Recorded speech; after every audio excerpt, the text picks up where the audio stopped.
Welcome to discoveryias Academy's online platform. In today's video, we are going to discuss Mains 2022 Paper 2, GSpaper-II question answer. We'll try to analyze the things and we'll try to find out the nature of the question which they have already asked. The basic purpose of this discussion is two-pronged. The first is that those who have already appeared, they have already written the answers, and I'm sure they must have been satisfied also. But the analysis which we are going to make today, that will help them ascertain or assume their marks, prospective marks, whether they have written their answers in the same pattern or similar pattern to a greater extent. This is one objective. More importantly, the second objective is those who are preparing to write mains next year or subsequent years, they should also understand the intricacies of the writing answers, the tricks by which is used by the Commission in asking questions, why people are not getting good percentage of marks in Paper 2, what exactly are you writing and what exactly is needed. The gap between the requirements and what you are giving to the examiner, I mean the gap between the demands of the question and the facts and analysis in your answer, that gap has to be understood, then only you can remove it. So the idea is to tell you that whether do you have certain loopholes, and if yes, how to plug them. Paper 2 over the period has not been giving good marks in most of the cases. The reason is that probably we have taken it quite lightly, and the reason behind taking it lightly is that most of us feel that the things which are asked are already written in the Constitution of India, but the way they are asking the question, the pattern of the question which they have adopted is to be understood very clearly, very precisely, to understand the demands of the question in precise manner. This year's question appeared to be quite simple. As usual, questions are not difficult, never difficult. The answers become difficult. Why? Because you are unable to find out the precise demand of the question. You know the things, but how to present in a lucid manner, there you miss probably. So my idea is to tell you exactly that aspect which you are generally missing. So it will be helpful for, as I said, for both the categories of the students or aspirants, those who have already written the answers and those who are preparing to write mains in subsequent years. Overall analysis of the paper, comprising governance, constitution, polity, social justice and international relations. More or less, they are interrelated things. Very important for bureaucracy, very important for administrative approach. If you look at the 20 questions, set of 20 questions in this paper, there are certain things which we can identify very clearly. Now let me tell you one by one. The first thing in this paper is that at the center stage, this is governance. The inspiration is drawn from various sources and it results in something. It means it is input, processing and output.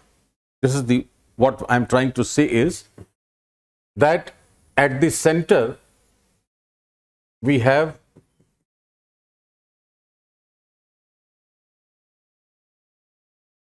What I mean to say here is that the orientation of the questions is towards governance, but it drew inspiration directly from Constitution of India, something from political science, something from law. At the same time, the results are in two categories. We can identify the results. One is things related to social justice and things related to policy making and implementation,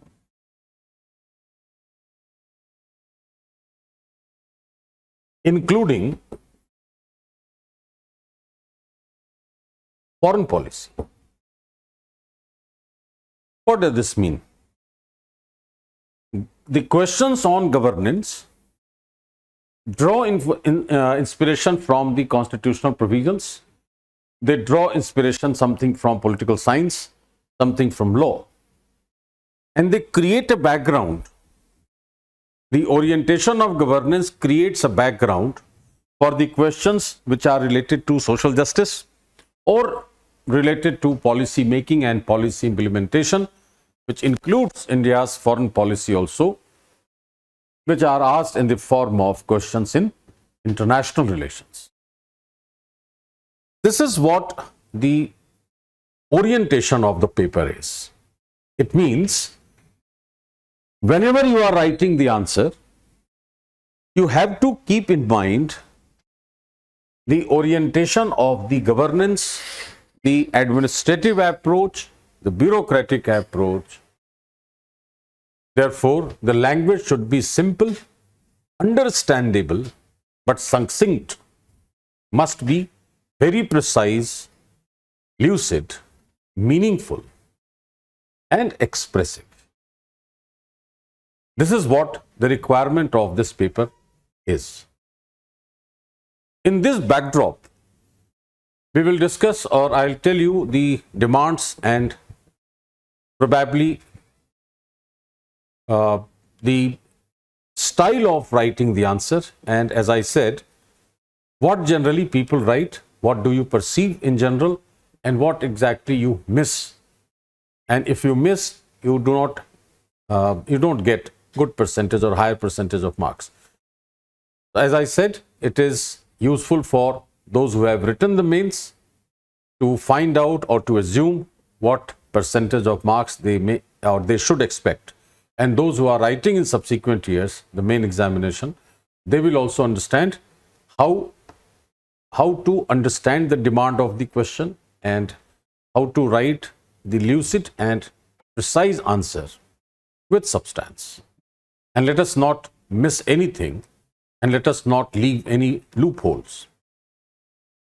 Let me talk one by one, the questions, all 1 to 20. The first question says, the most significant achievement of modern law in India is the constitutionalization of environmental problems by the Supreme Court. Discuss this statement with the help of relevant case laws. So what is unique in this paper, one more thing is to be identified, is the focus on case laws.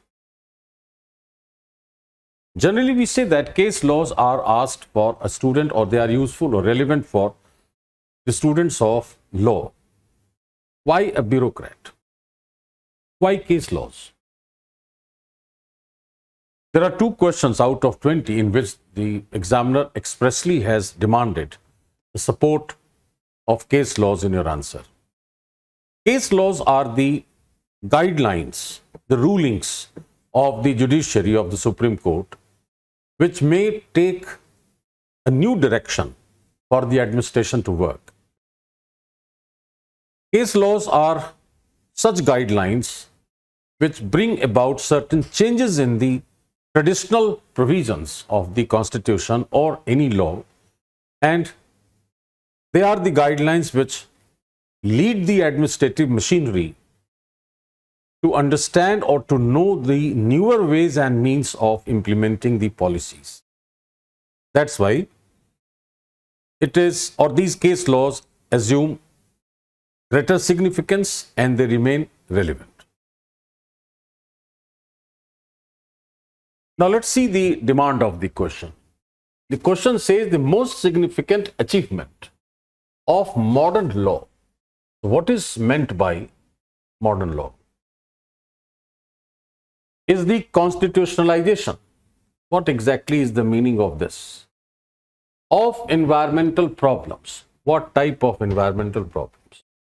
By the Supreme Court. So the case laws of the Supreme Court, what are they? So there are 4 demands in this question.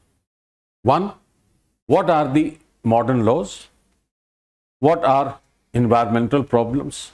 What is constitutionalization?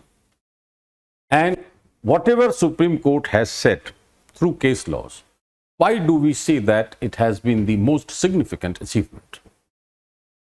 These are the 4 demands of this. Now, modern laws are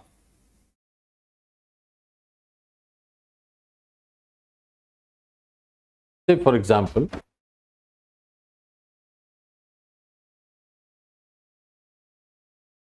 modern doesn't mean here that the law should be made in 1 or 2 or couple of years. Modern here means that it sets the new trend. What we are seeing today, that people who are trying to damage or degenerate or degrade the environment, people who try to move somewhere without any authority and destroy the environment, people who are trying to trespass some area, it means number of civil wrongs have also come up in modern times. Number of criminal wrongs are already there. There is no doubt about it. Apart from this, to address the concerns of the environment, we have made lots of laws concerning the environment. Say, for example, Air Prevention and Control of Pollution Act 1981. Before that, we made Water Prevention and Control of Pollution Act 1974. Then we have Environment Protection Act 1986. Then we have amended Wildlife Protection Act 1972 on a number of occasions. Apart from this, we also have in India law of torts, in which we talk about nuisance. Suppose people have visited a mountainous region or a natural place as a tourist and they pollute the environment. That is a nuisance. That may be negligence also. But that nuisance, if it is public, that may take the form of a criminal offense. So whether the Supreme Court has been able to identify those nuisance or activities of nuisance, and whether it has given certain guidelines through the case laws. This is what constitutionalization is. It means this particular problem of environment, whether it is related to the constitutional provision. So what you have to do? First of all, you have to write what is the meaning of constitutionalization. So linking something with the constitutional provision. And that link cannot be done by any other except the Supreme Court, because Supreme Court is the sole interpreter of the Constitution. So the question does not say that you write the facts and figures. The question demands that whether do you really understand the meaning of linking the environmental problems with constitutional provisions, and the means to link this are the case laws. For example, right to clean environment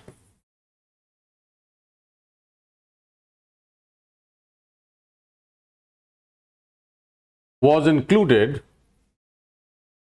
in the meaning of life in Menka Gandhi versus Union of India. All of you must have read this. It's quite age-old topic that life includes, if you remember, education, health, nutrition, human dignity, and clean environment. Apart from this, MC Mehta versus Union of India, with very popular case, Ganga pollution case, 1987. In that, the court said that nuisance created by people is public and it is an offense, and it is a criminal offense. So Ganga pollution case,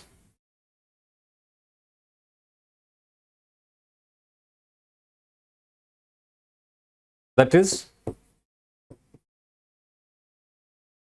MC Mehta versus Union of India, 1987, talks about nuisance, and nuisance becomes an offense under section 290 of the Indian Penal Code. This was a direction given by the Supreme Court, so it linked the modern law of tort and the law of crime with the Constitution, Article 21, in which the right to clean environment was included. This is the link of law and Constitution via case laws. This is what the demand of the question was.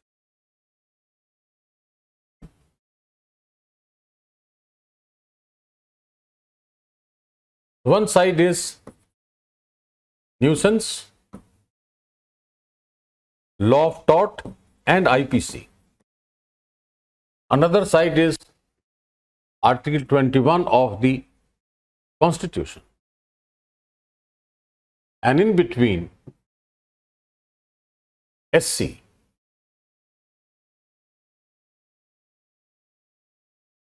Menka Gandhi, Ganga pollution case, and so on. Enviro Legal Association, Indian Council for Enviro Legal Action versus Union of India, 1996. Vellore Citizens Forum versus Union of India, 1996. They talk about principles by which the Supreme Court forces the state or forces the polluters to take steps not to pollute the environment. That's why the question says that it has been the most significant achievement to address the environmental problems. Indian Council for Enviro Legal Action versus Union of India. It's very, again, historic judgment.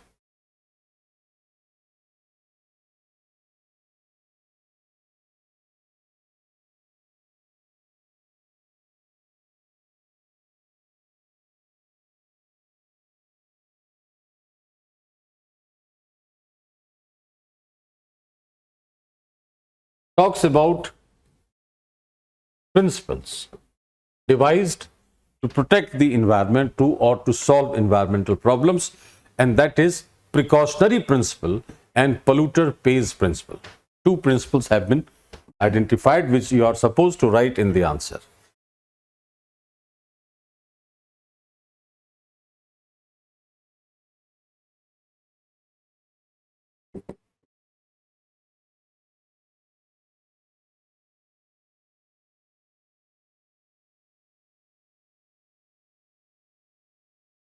Means you have to spend money to take precaution to protect the environment so that the environment is not degraded.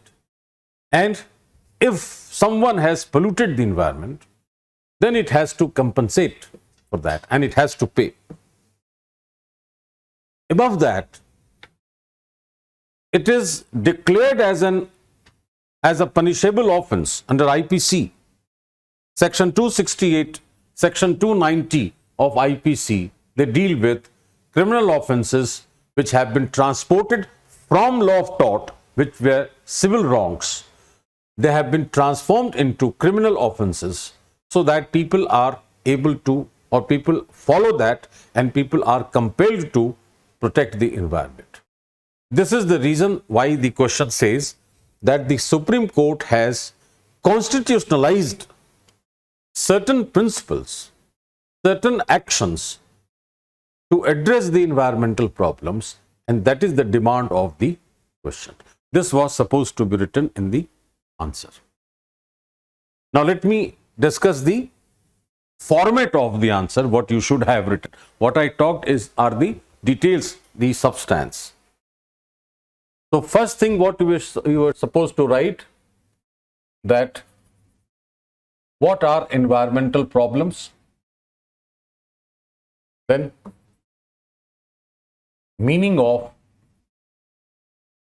constitutionalization of the problems,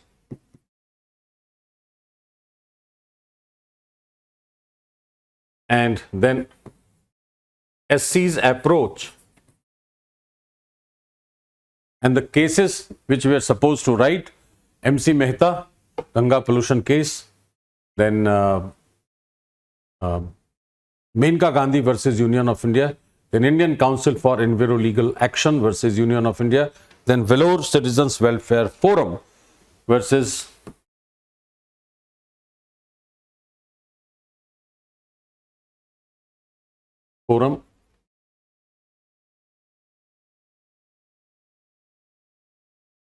Union of India, 1996, Indian Council for Enviro Legal Action versus Union of India, 1996.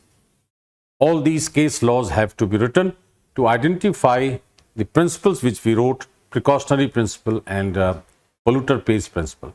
In that sense, the Supreme Court has interlinked the modern laws with the environmental problems, and identification of the principles and the guidelines and the rulings given by the Supreme Court could be considered as the most significant achievement of this modern law in India. That is what the demand of the question was.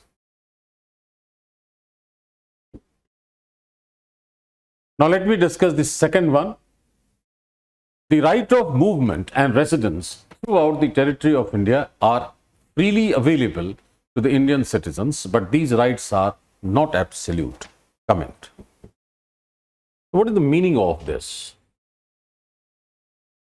Comment. It's your opinion.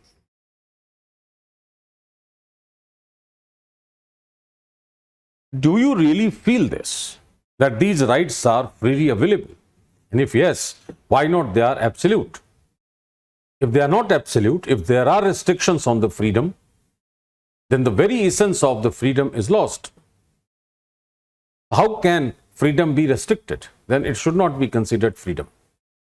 But freedom cannot be absolute in a civilized society. So there has to be something related to society, and there has to be something related to individual. Right of movement and residence throughout the territory of India are freely available to the Indian citizens, but these rights are not absolute. This question is based on Article 19(1)(e), 19(1)(e) and 19 Clause 5. These are the constitutional provisions. 19(1)(d) is right to movement, and E is of residence, and 5 is to check their absoluteness. Restrictions, reasonable restrictions. 19(1)(a) to G deal with fundamental freedoms.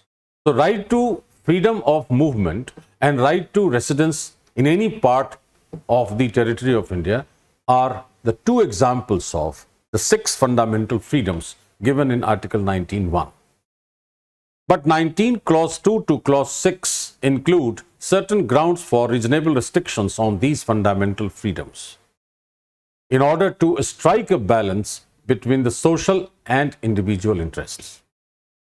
Since we are democracy as well as socialism, so we have to protect the democratic rights. At the same time, we have to protect collectively the interests of the society, the general public interest. And especially when you are residing or moving throughout the territory of India, you should not trespass or you should not damage or the culture and the habitats of the tribes.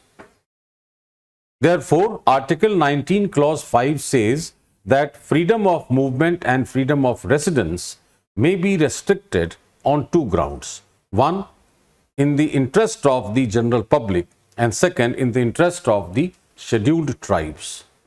If you look at Schedule 5 and Schedule 6, the tribal areas or the scheduled areas are administered totally in a different manner by the President directly, and movement of people or entry of people or settlement of people are governed by law specifically designed or specifically made for those scheduled areas or tribal areas.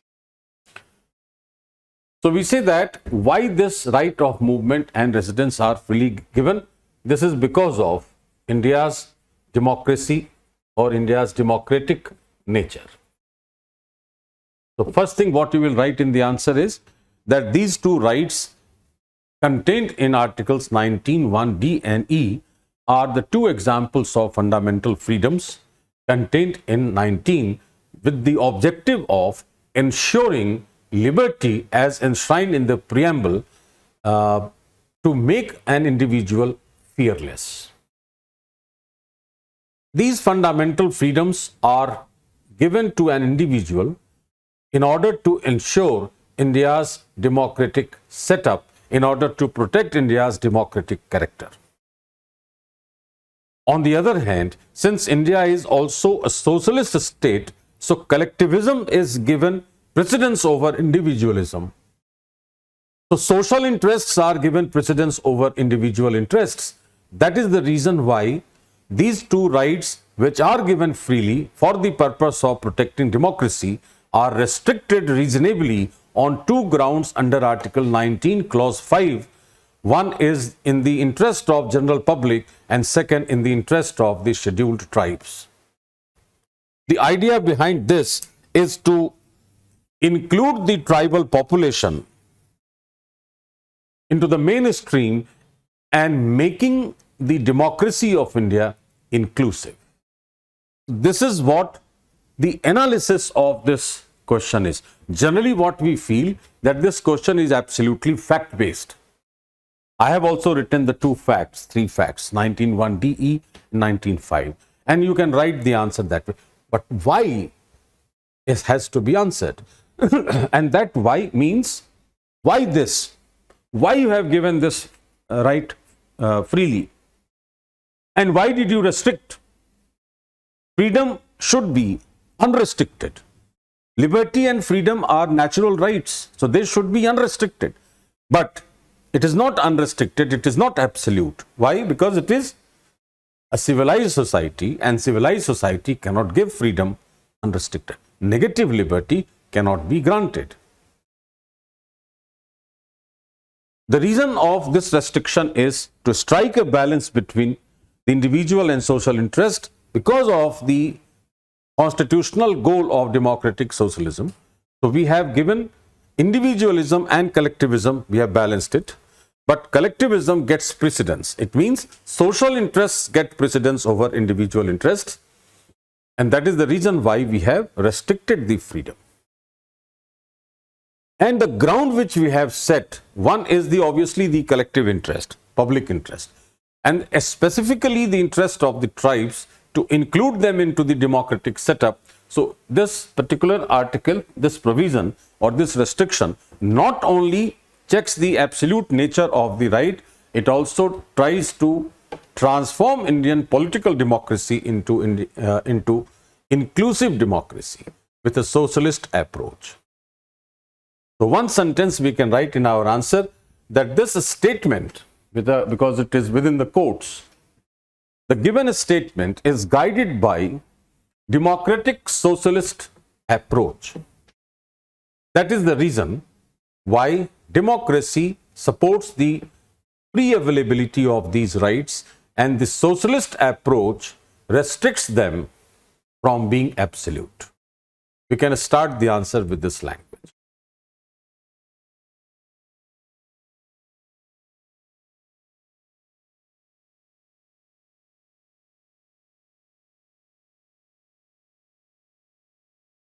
given a statement is, or we can say carries,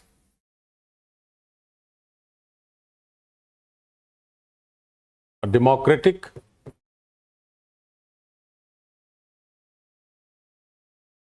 socialist approach as enshrined in the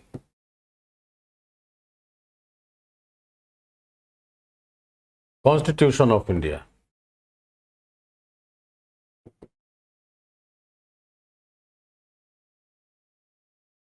For protecting democracy, these rights under Article 19, 1D and E are made freely available to Indians. And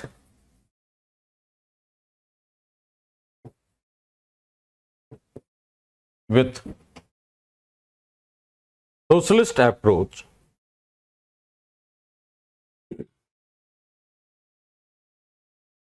general interest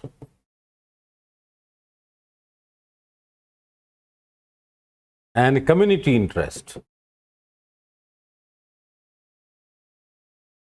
of tribes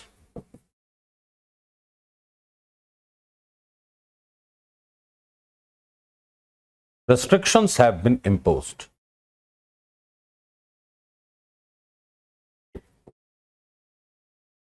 Under Article 19, Clause 5. And the objective is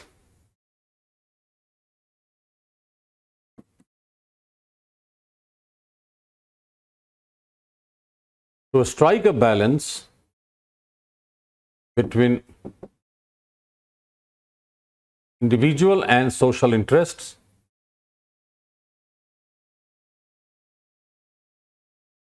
and to make India's democracy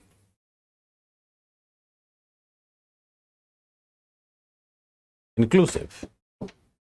The question says comment. It's your opinion. You are not supposed to write simply the constitutional fact. How do you perceive, or what have you perceived reading this, and how do you think, and to what extent do you think that these restrictions are really relevant and justified? If yes, how and why? This is what the demand of the question is in second question. The third question what we have in this paper is, to what extent in your opinion has the decentralization of power in India changed the governance landscape at the grassroots? See the tricks of the words used. If remove this word, suppose, cut off this word. Now read the question. To what extent, in your opinion, has the decentralization of power in India changed the governance at the grassroots level? If you just remove this word, then it talks only about local governance. When you use this word landscape, it covers everything at grassroots level. Whether the local government works, whether the union government has contributed, whether the state government has contributed to do something at grassroots level, that comes under the word landscape. It means if some program is made by the union government, say for example, Ayushman Bharat or Ujjwala, and the implementing agency is Panchayati Raj institution, then the program has come from union to state, to panchayats, then to people. This is entire landscape of the governance. So how it has changed the entire landscape, that is what the demand is. Generally what we will do, we will write or confine our answer to PRIs. Why have I said this? Because decentralization of power in India, from where this decentralization starts, it is union, then state, then panchayat. So first of all, the question gives you the background that first you understand the decentralization. If you really understand, then you can understand the governance landscape.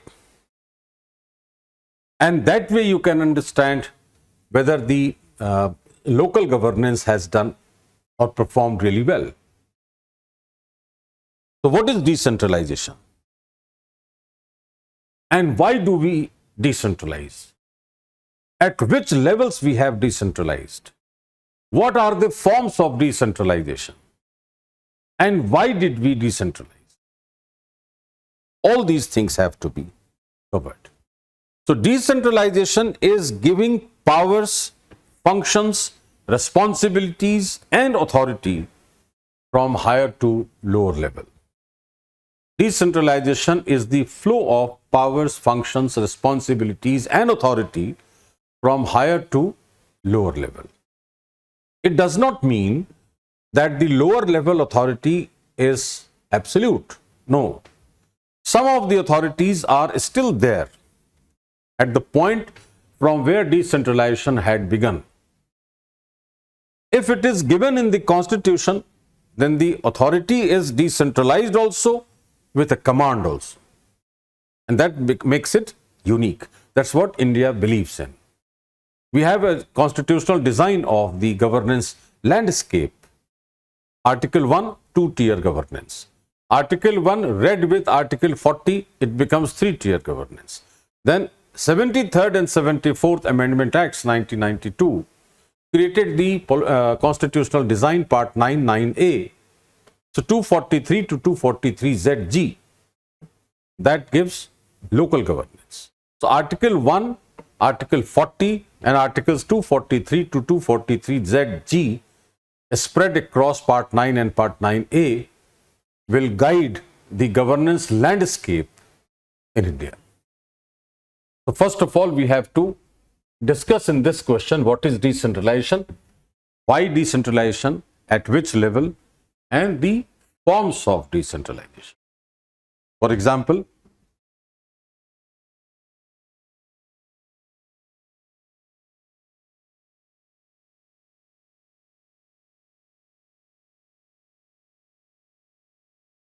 this is flow of, or you can sketch like this: higher authorities,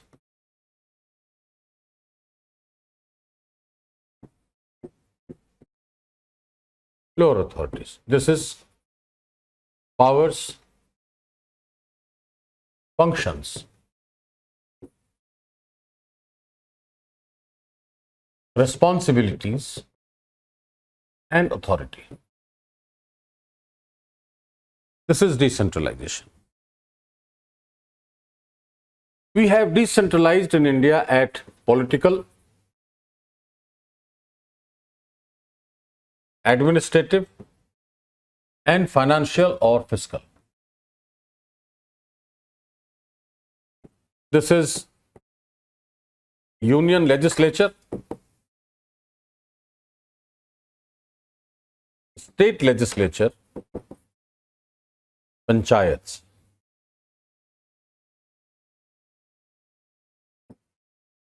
This decentralization is democratic in nature. Why? Because Lok Sabha is directly elected, Vidhan Sabha is also directly elected, and Gram Panchayats are also directly elected. So that is political decentralization in the nature of democracy. Here we have central government, then state government, and then local government. These two governed by Article 1. This is Article 40. Here also Article 1 40 and Part 9 and 9A. And then we have financial. For union, you have list 1. For state, you have list 2. For panchayats, you have 11th schedule, and municipalities, you have 12th schedule. This is again governed by Article 1. This is 40 and Part 9 and 9A. You have the constitutional design of this landscape, governance landscape. Now the question says, to what extent, in your opinion, has the decentralization of power in India changed the governance landscape? The governance landscape is this. It covers union, state and local. So union government also tries to give certain provisions to the panchayats directly. The state government also gives, and the constitution has also given the panchayat certain rights.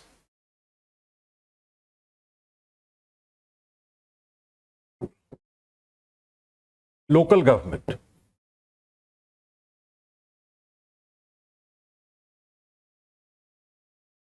Resources come from state. Resources come from union. And union also give resources directly to panchayats. And the constitution has given resources to union, to state, and to local government also.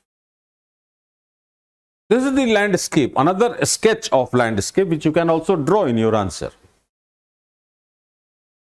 Now, the question says that, do you think that this local government has been able to change this working of landscape in terms of implementation of the policies and delivering the results and delivery of the qualitative services?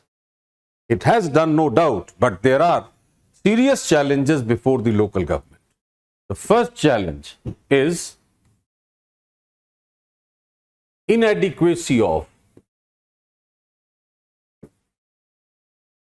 literacy and education in the representatives at this level. The local representatives are either illiterate or uneducated, so they are unable to understand the policy actions and policy design, the approaches of governance, so that becomes very difficult for them to implement. This is one. The second is, the sketch itself says that it has a dual control. The state controls the panchayat, the union also controls, and the constitution also controls. So these two governments control the panchayats, and panchayats sometimes become confused. Whose control is more important? So dual control is another challenge. Third, another example of this control would be the resources which the state has given to panchayats will be audited by the state. But the union which has given the finances, that will go for the auditing to Comptroller and Auditor General. So there are two different types of auditors for the panchayat. That also makes it confused. Third, very limited resources for the panchayats under Schedule 11 and 12.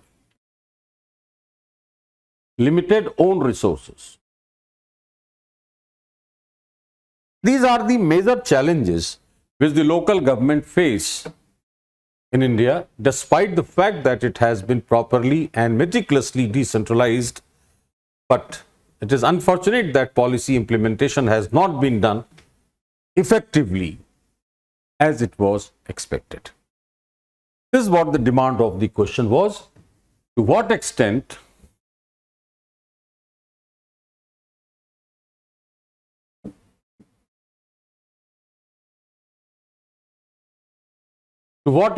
in your opinion,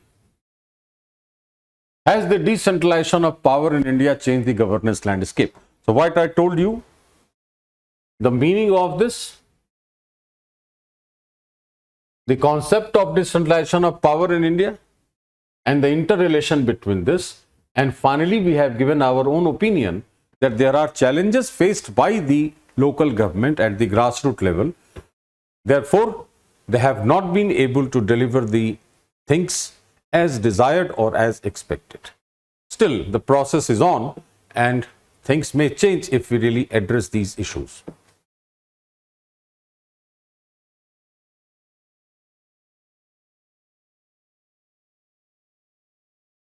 The fourth question, again, it looks very simple question that way. Obviously, it is simple. As I said, all questions are simple. UPSC never asks difficult questions. They ask conceptual, understanding-based questions, not difficult. So, language is very simple. Language of all questions is very simple. Writing answer is not easy. And we get trapped in that simple language. See this. This is one of the best examples. What I said will be proved here. Discuss the role of the Vice President as the Chairman of the Rajya Sabha. We generally mug up. We pick up Articles 63 to 73 of the Constitution and we mug up about Vice President. And sometimes we do criticize also that why did we have the position of Vice President in India? Why do we have Vice President? The first thing is this. The second, if we have elected Vice President, why did we make him Chairman Rajya Sabha? Why not we have given some other position? Why send him to Rajya Sabha as Chairman? Was the reason so simple that we adopted this, we got inspired from US Constitution and US Vice President, so we have emulated it? No. There are certain logics in India.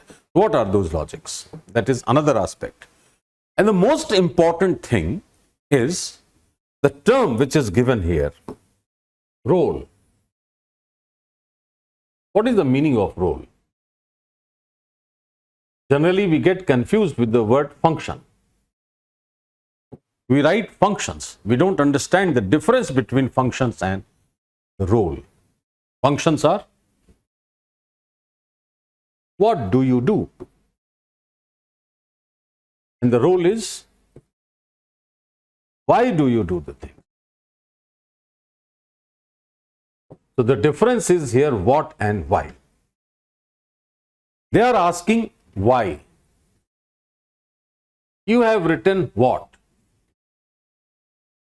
So if the examiner is very tough and not lenient, he may deduct the marks. That you have not been able to understand the difference. I am asking your name. You are telling where do you live. If I am asking where do you live, you will tell your name. There's a huge mismatch. I am asking why, you are telling me what. I am asking why this pen, you are telling what it is. That is the basic difference. The question looks very simple. But if you know the meaning of the word, then your answer is absolutely precise. Let's come to the point. Who is Vice President of India and why do we have a position of Vice President? Article 63. The language says, there shall be a Vice President of India. There shall be means there is no exception that there shall be no Vice President from day one to day last. There is no exception to this rule. A similar language is used in Article 52. There shall be a President of India. If suppose President of India is dead, then who is the President? The President is the constitutional head of the state. And if the constitutional head is no more, then the country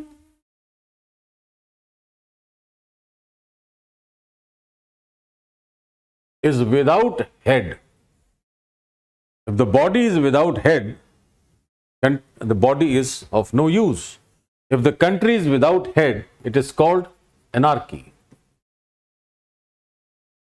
So if there was a provision that there shall be a President of India, it means there is no exception to this rule. Therefore, there cannot be any situation when President is not present and President is missing. If it happens, then the Vice President will become President to prevent anarchy. In our answer, what we should write? That Vice President of India under Article 63 of the Constitution is to prevent any possibility of anarchy in India in case the presidential office became vacant. That is the reason why Article 52 and 63 have the same language, that there shall be a President of India and there shall be a Vice President of India. This is the significance and relevance of Vice President. Second is, why do we give him the position of Chairman Rajya Sabha? Now, what is Rajya Sabha?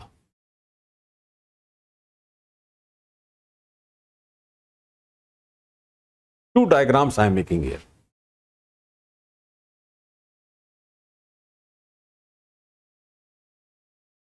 Upper house is Rajya Sabha, lower house is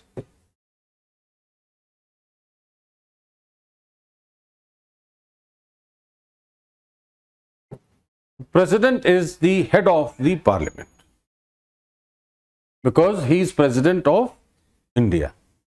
So he is head of both Rajya Sabha and Lok Sabha. Now, Vice President, in Rajya Sabha, what we have?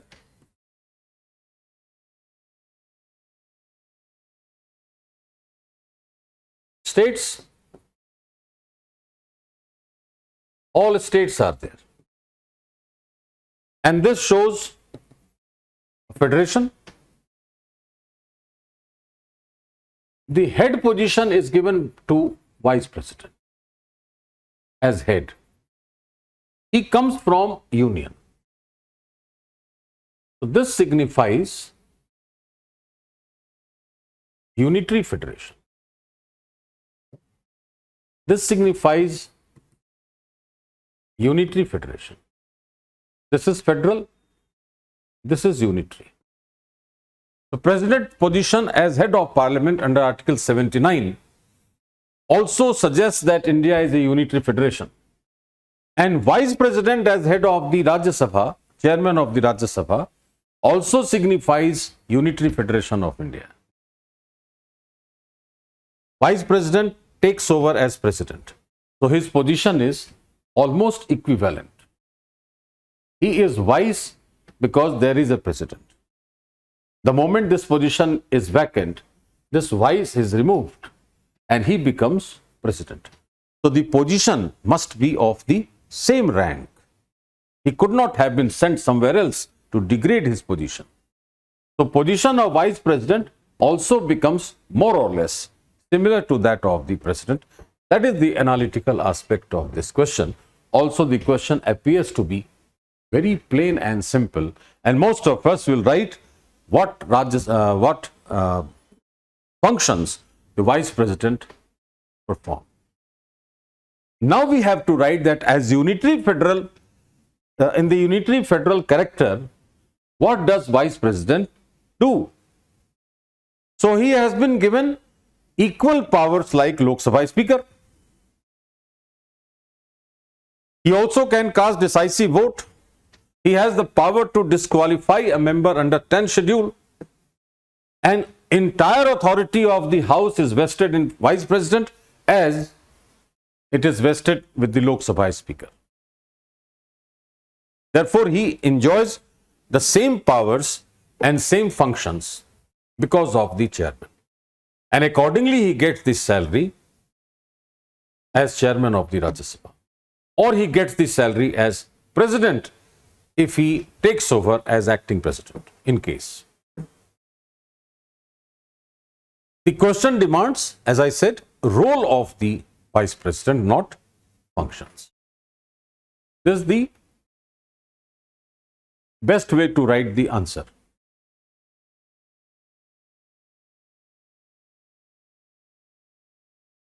The fifth question says, discuss the role of the National Commission for Backward Classes in the wake of its transformation from a statutory body to a constitutional body. It is forcing you to write the process of transformation. Transformation is guided by evolutionary streak, guided by evolution. So how did Backward Class Commission evolve in India? And finally, it has touched the level of being a constitutional body, the highest level in the evolution. And then what are the advantages? The first commission was Kalelkar, 1952. Then Mandal Commission, 1979. Why did we write these two names? Because the commissions were set up under a particular person. So Kaka Kalelkar, the first backward class commission, according to Article 340 of the Constitution. Article 340 had or tells us that there shall be a commission for the welfare of the backward classes. So under Article 340, the first commission was set up under Kaka Kalelkar in 1952, and then under BP Mandal, that was 1979. Unfortunately, lots of hues and cry and protests were made after the Mandal Commission report was implemented in early 90s. Therefore, the government decided to drop the idea that a commission would be set up under a person. And we transformed this person-based commission to a statutory commission. And we made the National Commission for Backward Class Act 1993. So that there would be no personal grudges against anyone. And the commission would do exactly the same what the law has prescribed. This was the evolution of the commission from person-based to statutory. Now, in 2018, by the 102nd Constitutional Amendment Act,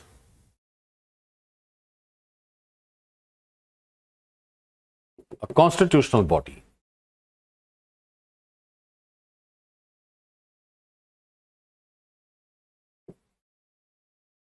under Article 338B, we made or we transformed this body, person-based body, to a constitutional body from 2018, and we inserted an Article 338B incorporating the National Commission for Backward Class. What is the advantage? The recommendations become binding. This is the best advantage of a constitutional body.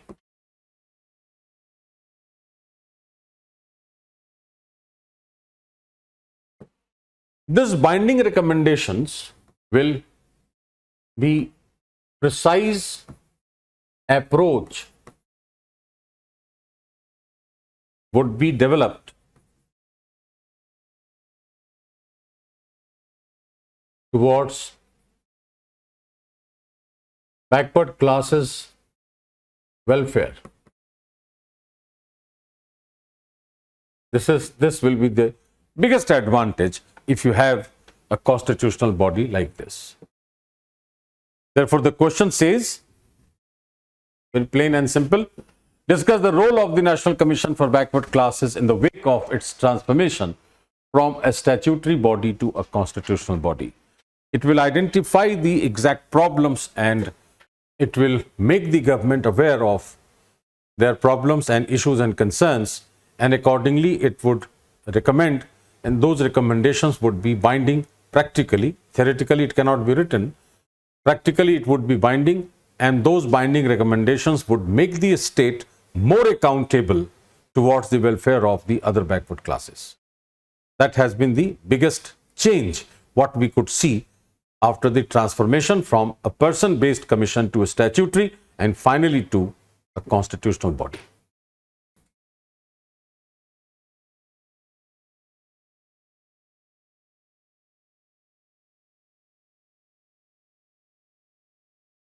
Integrated planning and coordinated implementation. By bringing 16 ministries on the same platform, this is one aspect and probably the most important. 16 ministries at one platform. They will coordinate and they will plan together, so that will be integrated. Planning will be integrated, and while implementing that plan, all the ministries will coordinate, all agencies will coordinate. So, best idea is what? To reduce the interministerial gaps, we can say. Interministerial coordination is very, very important. Interdepartmental coordination is very, very important to ensure that a program yields desired results.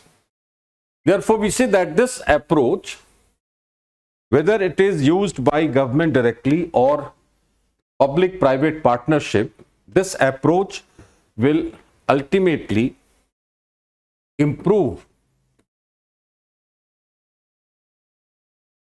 interdepartmental and interministerial coordination.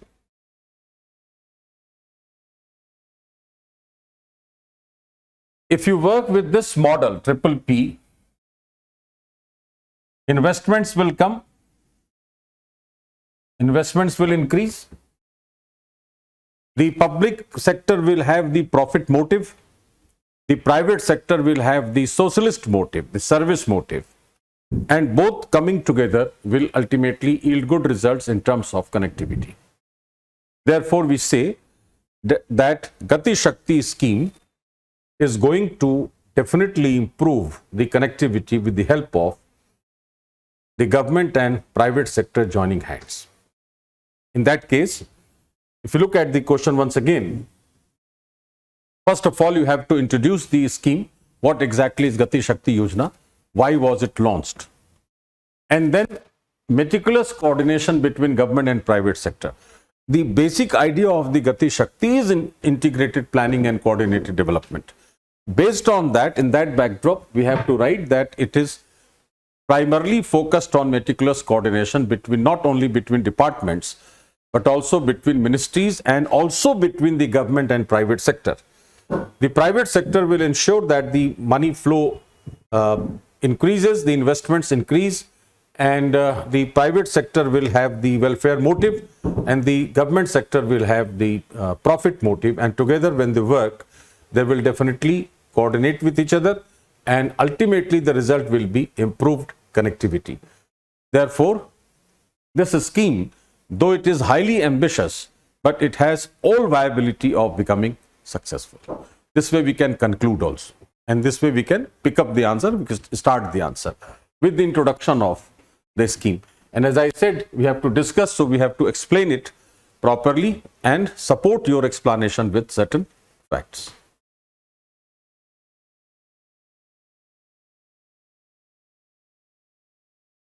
Question number 7 says, the Rights of Persons with Disabilities Act 2016 remains only a legal document without intense sensitization of government functionaries and citizens regarding disability. Again, comment. Comment, as I had already said, comment is your own opinion. Do you agree?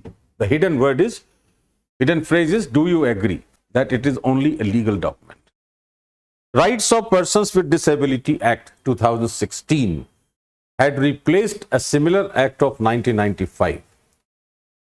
And the background was that India had signed the United Nations Convention on the Rights of Persons with Disabilities in 2007. UNCRPD. That was in 2006, and India became a signatory in 2007. United Nations Convention on the Rights of the Persons with Disabilities, 2006. So when India signed it in 2007, it started working or trying to find out whether and how to replace the old Act of 1995 with a new one and give a new dimension to disabilities. And that led to the India started in 2010, and finally in 2016 we have made this act. In that we have identified 21 types of disabilities.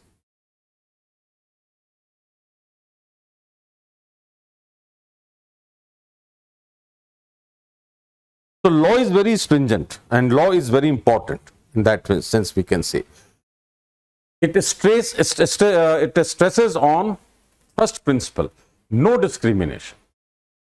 The basic theme, essence of the law is that let us not discriminate against them. If you do not discriminate, then what will be the outcome? That these disabled people will be included in the mainstream and they will ensure their effective and full participation.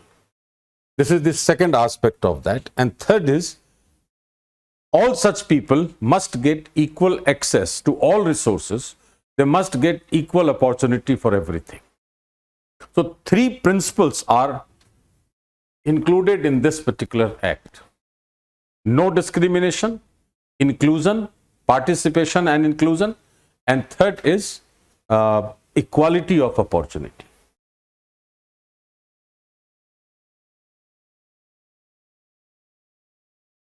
Persons with Disability Act 2016.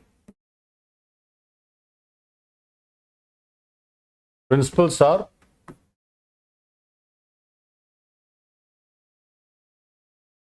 no discrimination,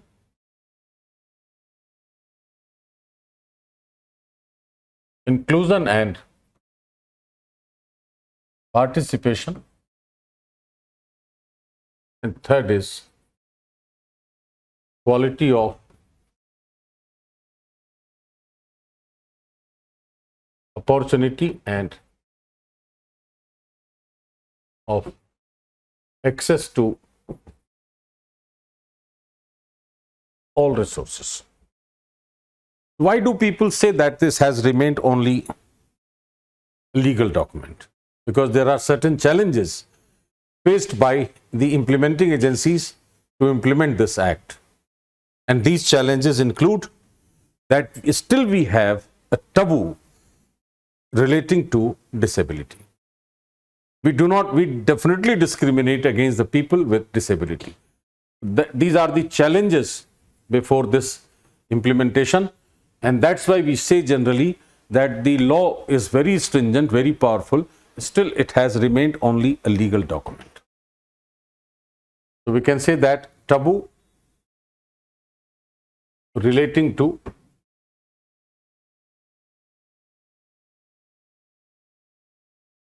disability, that is the one thing.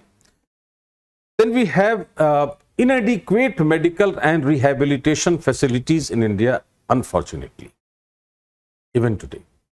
We also have shortage of special schools for these people. We have challenges of employing them in various sectors, and we have inadequate participation of the private sector in medical and rehabilitation and education and other things. Next challenge is inadequacy of medical and rehab facilities. Then inadequacy of special schools. Then inadequacy of private sector participation. Therefore, the conclusion would be what? that do you agree that it has remained a legal document? No. You can say that yes, it is faced with so many challenges, but it cannot remain like a legal document. It means if I agree that it has remained a legal document, means it is not implemented at all. That is not true. It is being implemented. Number of welfare schemes have been launched. Lots of people have been given the facilities. We are trying to improve their access and accessibility to resources. We are trying to provide the rehabilitation and medical facilities. It is very true also at the same time that we are faced with number of challenges like them, and these challenges have to be met. So the process is on, and we cannot say that it is a static document. It is being implemented. There are still miles to go. The best part would be to remove this taboo relating to disability. It means it is in the hands of the society to be aware of the special abilities of these people. And we have to follow an approach that let us not discriminate. Let us not show any bias towards any community or any group of people. That way our conclusion will be. So first of all, what we have to write here is that what exactly is the law? Why was it passed, replacing the Act of 1995? And what led India to think in this line that we should have a new act? That way we can write that UNCRPD 2006, India became a signatory in 2007 and started the process in 2010, and finally we came out with the new law in 2016, which is effective from 2017. And we identified different types of disabilities totaling 21 in number, and then we have started launching various programs and schemes for rehabilitation and other facilities. The principles which are the foundational principles of this act are the inclusion, the equality, no discrimination and all that. But still, we are faced with number of challenges which we have written. The conclusion is not that it is just like a legal document. We can say that it is faced with the challenges before its implementation, and the government is trying its level best to improve the situation. However, the society also has to play a very important role. The civil society has to play a very important role in changing the mindset of the people, of the mass, that let us not have a taboo relating to this disability, and let us not discriminate against not only disabled, let us not discriminate against any community. Especially in the cases of disabled people, let us have the mindset that every such disabled person has certain things very special. So they have a special ability. Let us try to accept them, or let us try to assimilate them into the society. That way we can conclude the answer, and that answer would be quite emphatic and succinct. That's why to say, only legal without intense sensitization of the government functionaries. The government functionaries should also be sensitive.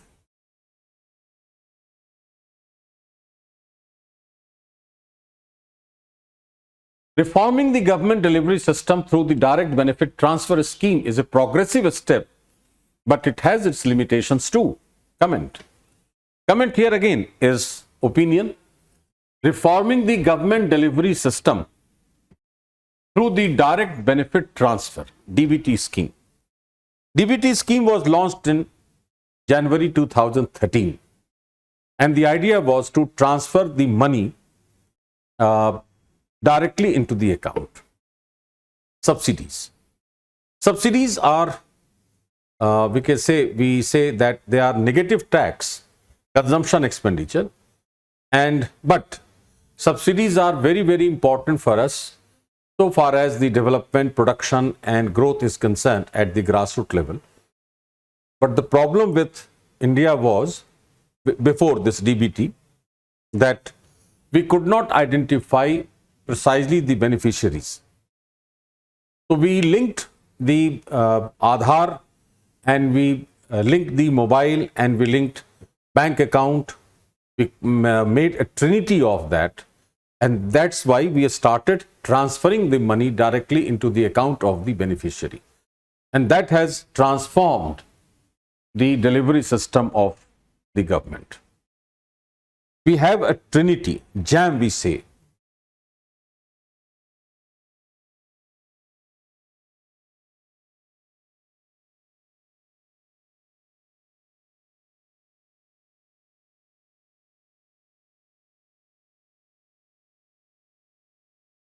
Jan-Dhan, Aadhaar, mobile.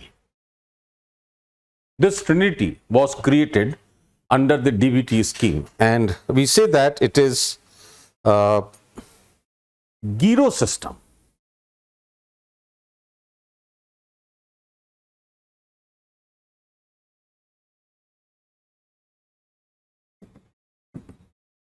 Gyro system is transfer of money from one bank account to another. Therefore, we say that this trinity will help and it will improve the delivery system. We say G2P delivery system. When you create this trinity, it is G2P delivery system. Means government to person. Person here is beneficiary. So the best part of DBT has been identification of the beneficiaries and linking their bank account through Jan-Dhan by opening their account in Jan-Dhan Yojana and then linking it with Aadhaar so that you are able to identify the exact beneficiary and you are able to transfer the subsidy amount directly into his account. So you stopped the leakages also and you provided the money directly to the beneficiary, directly to the person concerned, and therefore that delivery service has been improved. But the question says that it has limitations too. What kind of limitations? There may be Aadhaar related errors. There may be payment failures on occasions. There may be, you can say, the documentation is quite cumbersome when you try to link all these things. And whenever you link any of these schemes with this trinity, the particular scheme, whether it is successful, that is also a major hurdle. If you take the example by 2022, March 2022, more than 400 schemes of government have been linked to Dbt scheme. But there are certain, you can say, challenges in particular schemes. Say for example, one example I will quote, the Pradhan Mantri Kisan Yojana, PM Kisan. It was recently highlighted for its scam. Therefore, we say that if one particular scheme is not yielding results, that will ultimately negatively impact the Dbt scheme also. So there are certain limitations. Those limitations can be categorized. You can write in this format also. Limitations to Dbt scheme. You can make pointers like Aadhaar related errors,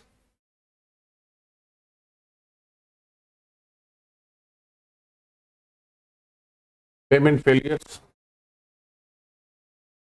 scams in particular government scheme, and then we have documentation has been cumbersome.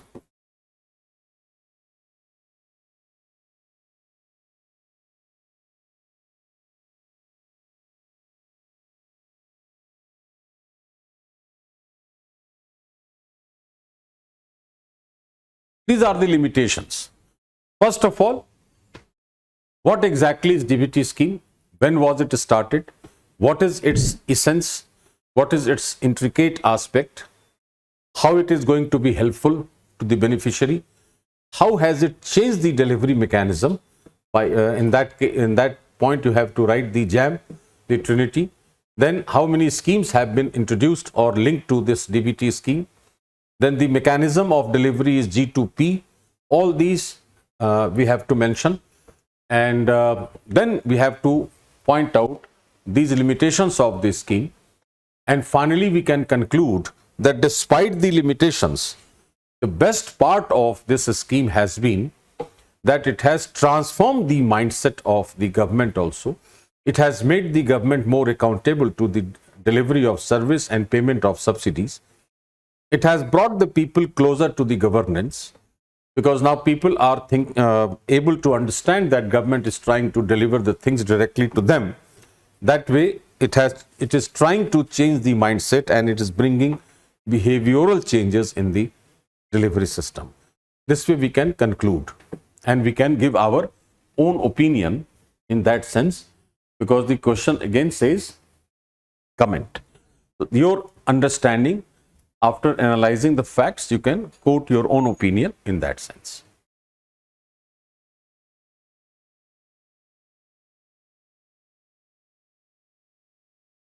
Then we have a question, India is an age-old friend of Sri Lanka. This is within quotes. Discuss India's role in the recent crisis in Sri Lanka in the light of the preceding statement.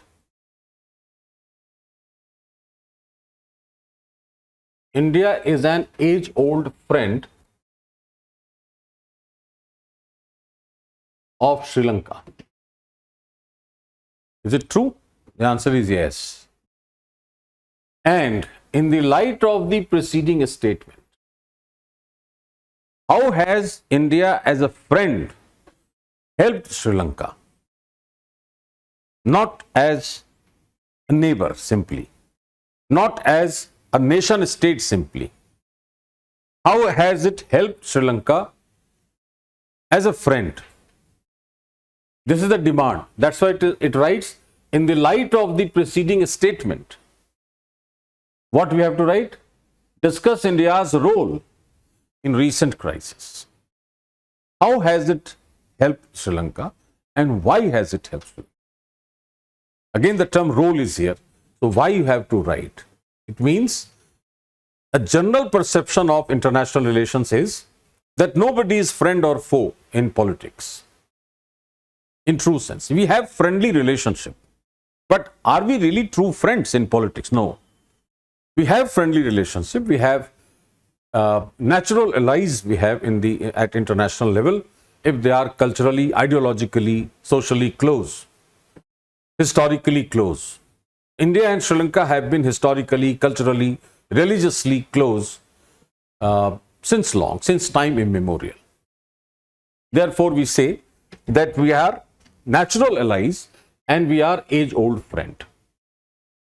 Even then, when you talk about geopolitics in international relations, then none of the countries will come forward to extend its help to any other without a geopolitical element in that help. That is the reason why the term role is asked. It appears that India has helped Sri Lanka as a friend, but isn't a role of India, or isn't an element of geopolitics in India's helping attitude? Certainly it is. Why? Because Sri Lanka since 2005 has shown a slight tilt towards China, especially after China started working on the string of pearls policy. And one of the pearls in a string of pearls was the port of Hambantota in Sri Lanka, which was given to China for development. In that case, Chinese presence at Hambantota was very dangerous for India, because the navy of China came very close and our maritime security was under threat. Therefore, it was required for India to either develop improved relations with China, or this way or that way compel China to come back to India, or at least let it not show a tilt towards China. And the best part of, or best opportunity what India could get was the crisis in China, in which it extended its hands to help it as a friend. And $3.3 billion have been already provided to Sri Lanka as help. Why I say that there was a geopolitical element? Because there were anti-India protests in Sri Lanka also.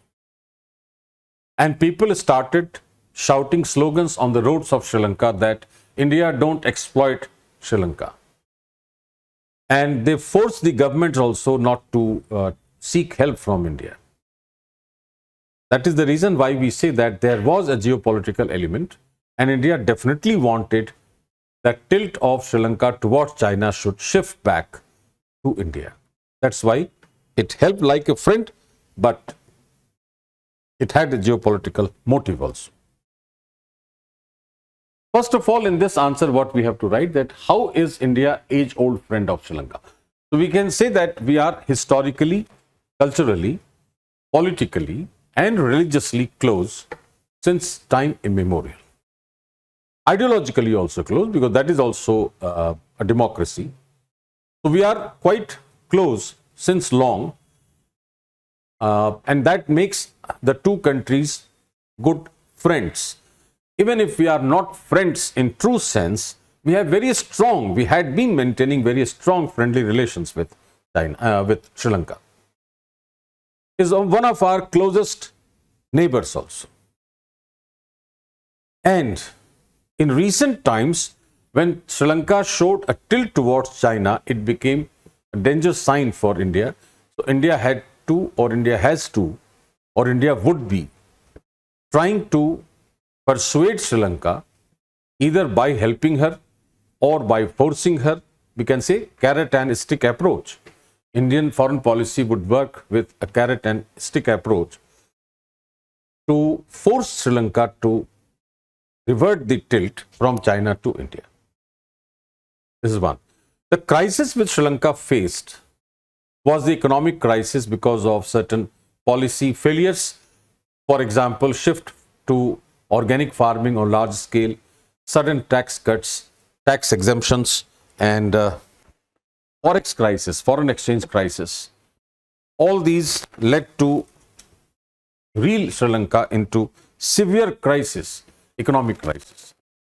And all countries came forward, including certain financial institutions like IMF, and India took the advantage of this opportunity by providing $3.3 billion. In addition, India has also provided $500 million line of credit to Sri Lanka.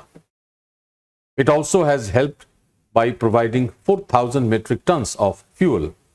It has provided food and fertilizer, all support as a friend.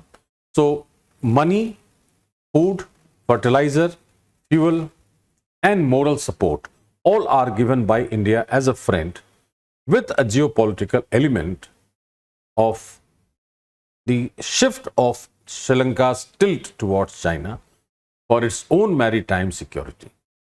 This is what the question demands.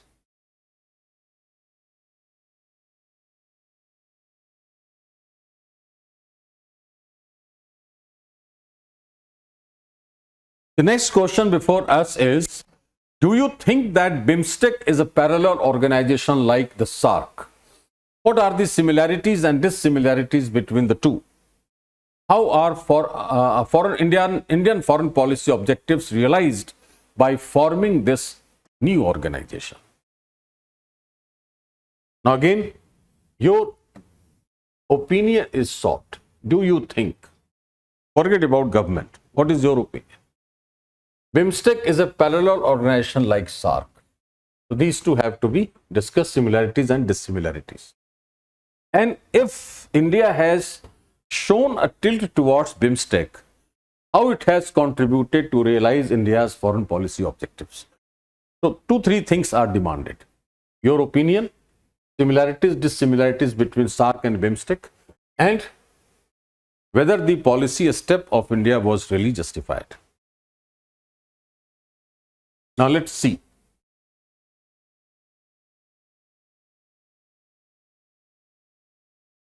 BIMSTEC and SAARC. SAARC is South Asian Association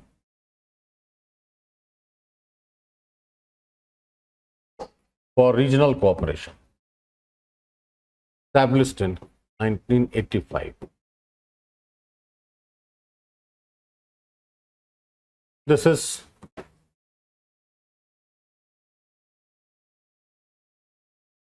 Bay of Bengal initiative for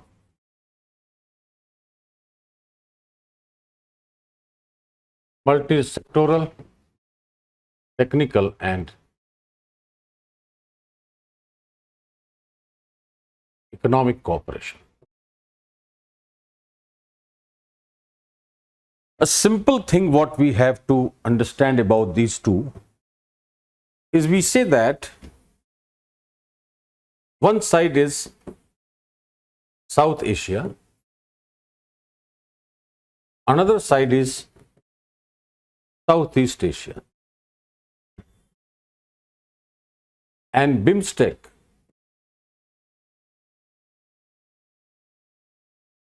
link the two. BIMSTEC is a link between South Asia and Southeast Asia. Except Pakistan, we have all members in BIMSTEC. And we have Thailand and Myanmar from Southeast Asia. Thailand obviously is the largest Southeast Asian countries. What are the similarities? Both are regional organizations. Second, both have the members of South Asian countries, South Asia region. Third, both are the agencies which work for politico-economic development of the region. And the problem or the dissimilarity is that SAARC was established primarily as a political body with the objective of transforming it into economic organization. On the other hand, BIMSTEC is set up as an economic agency to have political cooperation. So approach is just reverse. SAARC was originally conceived as a political organization for integration of the South Asian region.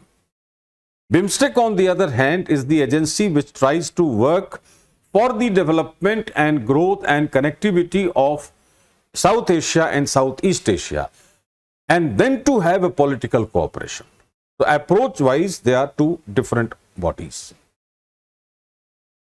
Third is that SAARC is marred by India-Pakistan rivalry, and it could not flourish according to its own perception. What it perceived, it could not do that. And India and Pakistan, since these two nations are the two largest nations in South Asia, and they still have rivalries, therefore, the SAARC as a regional organization could not ensure that cooperation.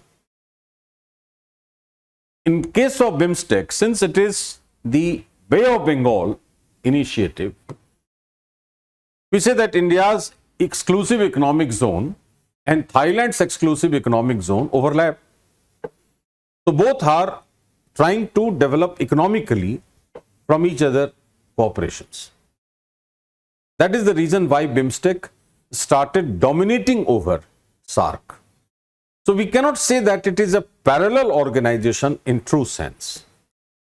It tried to supersede SAARC, and obviously the role played by India was very instrumental in that. If you remember, we had an agreement called BBIN.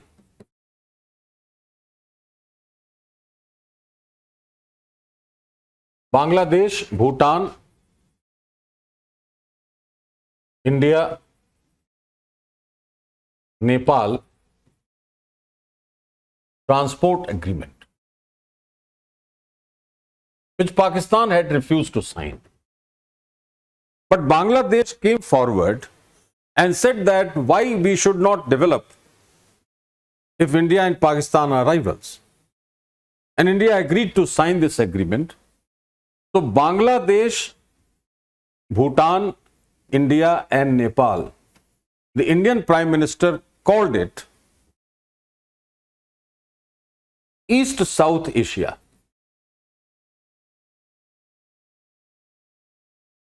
The East-South Asia was also made popular as India's SAARC -1 strategy. And that -1 was Pakistan. So India tried to come out of the vault of South Asia and spread its wings across the maritime regions. And that made India emerge as a major player in the maritime sector. So India had two visions. One was Act East, trade and security. And also India had a vision of India Pacific Forum. So BIMSTEC is guided by Indo-Pacific, you can say, vision. It is also guided by Act East policy of India, and it is for economic cooperation, technical cooperation among the member states in that region to make it peaceful, stable and secure, and come out of the grip of any kind of rivalry between the two nations. That's why we say that it is not simply a parallel body with SAARC. It is in fact dominating over SAARC, and it has overtaken SAARC in terms of development and cooperation. This is the advantage of BIMSTEC, and that's why India has played very instrumental role in this. So India's foreign policy objectives, which were highlighted in Act East policy from 2014, and India's Indo-Pacific vision, all these objectives are being realized by playing an instrumental role in BIMSTEC in linking South Asian region with the Southeast Asian region, so far as trade is concerned, so far as investment is concerned, so far as security is concerned. So it is a part of India's blue policy, oceanic policy or maritime policy. In that sense, we can say that our objectives are being realized. So first of all, what you have to write? You have to write about BIMSTEC, you have to write about SAARC, then you have to write the similarities and dissimilarities, as I told you. Then we have to write the basic theme of India's foreign policy, the objectives, especially focusing on Act East, focusing on neighborhood first, focusing on India's Indo-Pacific vision. All these objectives have to be written. And then what role India plays and what role BIMSTEC plays, and the result is that how it is realizing India's foreign policy objectives. That way we can conclude the answer.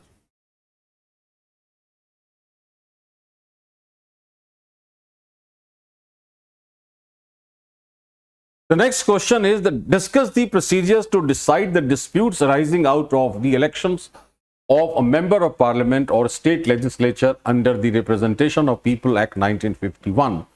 What are the grounds on which the election of any returned candidate may be declared void? What remedy is available to the aggrieved party against the decision? Refer to case laws. Remember, in the first question I told you that case laws are being referred now expressly by the Commission. RP Act has been mentioned in your syllabus explicitly. Salient features of Representation of People Act, that is the umbrella act for conduct of elections in India. Of course, we have Article 324 to 329 in the Constitution, but this is probably the most significant act, still very relevant, and has lots of provisions for conduct of free and fair elections. So far as disputes are concerned, Part 6 of the Act, Chapter 2, Section 80, deals with the disputes. It says, again, discuss, means explain with facts Procedure to decide. So you have to write the procedure. Section 80 in chapter, section 80 to 84 we can say. Section 80 to 84 in chapter 2 of part 6 of the RP Act 1951 deal with the disputes. It says that every such dispute must be brought to the High Court through an election petition.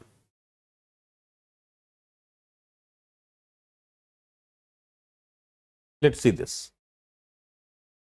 Before that, I will tell you that RP Act 1951 was amended in 1966. What was done? Election tribunals were abolished and powers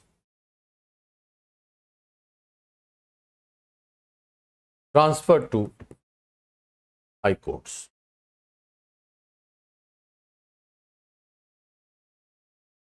Now, procedure related to dispute is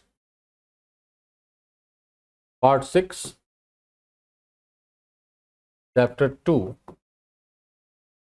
sections 80 to 84 related to disputes.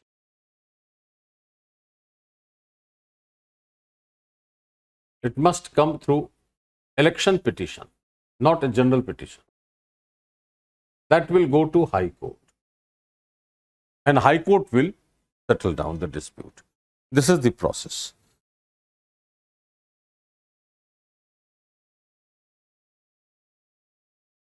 This is trial of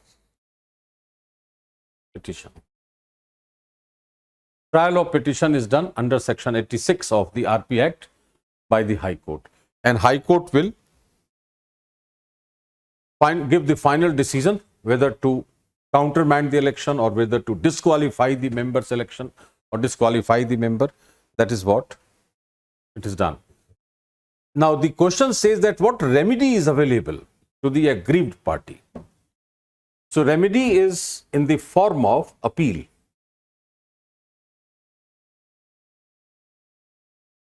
Section 116A, B and C. This deal with the appeals. Section 116A is appeal before Supreme Court against the decision of the High Court.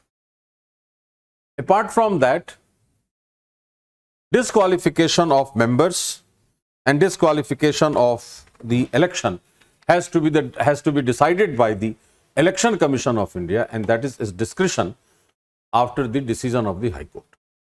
So, first of all, what we have to write is that RP Act is one umbrella act for conduct of free and fair elections. The dispute resolution power has been given to High Court after the Act was amended in 66, and in which the election tribunals were abolished, and for MPs. For Vice President and President, the disputes are settled by the Supreme Court. It is provided in RP Act also, and it is provided in Article 71 of the Constitution also. That is a separate story. For members of Parliament, High Court is empowered, and the dispute has to be brought to the High Court through a special petition called election petition according to the provisions contained from sections 80 to 84 of the Act. In section 86, the High Court will go for trial of the petition and finally give decision, against which a member of Parliament may move the Supreme Court under section 116A and appeal against the decision of the High Court. That is the remedy available. And the countermanding of the election is the final decision of the Election Commission of India. This is what the factual aspect of this question is. Three parts of the question has three parts. What is the procedure? What are the grounds on which the election of returned candidate may be declared void? So, grounds are corrupt practices, then malpractices, then violation of the model code of conduct, all that. On these grounds, Election Commission of India may declare the election void. And what remedy is available to the aggrieved party against the decision? That decision is again Jan Chaukidar versus Union of India 2013 and Lily Thomas versus Union of India 2013. These are the two case laws, very important. People's Union for Civil Liberties versus Union of India. All 2-3 cases are there to support your answers. That way, this answer could be written easily. Now, let us see question number 12. Discuss the essential conditions for the exercise of the legislative powers by the governor. Discuss the legality of repromulgation of ordinances by the governor without placing them before the legislature. There are two different aspects in this. Essential conditions.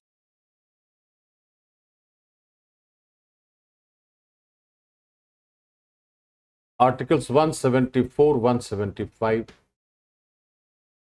Repromulgation, legality of repromulgation of ordinance by the governor, Article 213. What are the conditions? What are the legislative powers of the governor?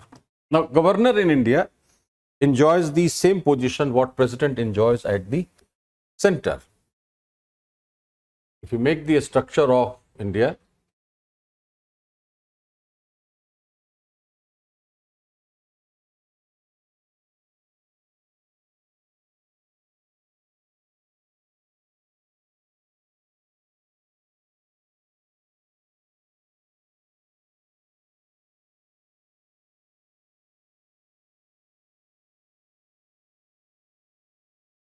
the state has the Council of Ministers as its real head. The constitutional head is governor, who is the representative of president. So we have a vertical command of union over the state. That is the structural design. But functionally, governor is more or less similar to president in the state. So he also enjoys more or less the same power, barring a few like diplomatic or like armed forces. It enjoys all other powers and he derives his powers, original powers, from the Constitution. 174, Article 174 deals with prorogation of the House, dissolution of the Assembly. These are the legislative powers of the governor. 175 says a special to address and send messages to the Assembly, or if the state is bicameral, then Legislative Council also. And in 176, it is a special address of the governor.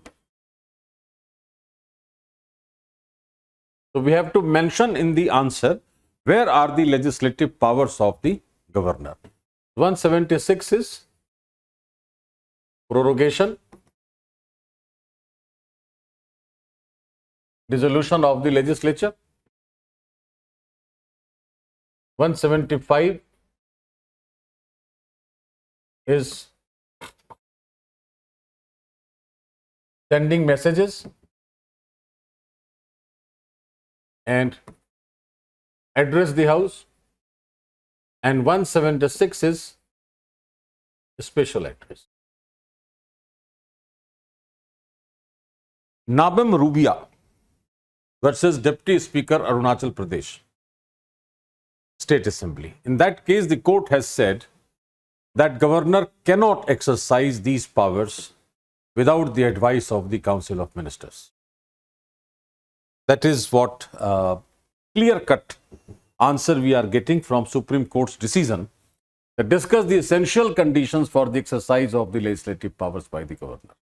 The most essential condition is that the Council of Ministers must advise. That is one. Second is that if the governor feels that the ruling party has lost its majority, then it may dissolve the House, but that is again not on the discretion.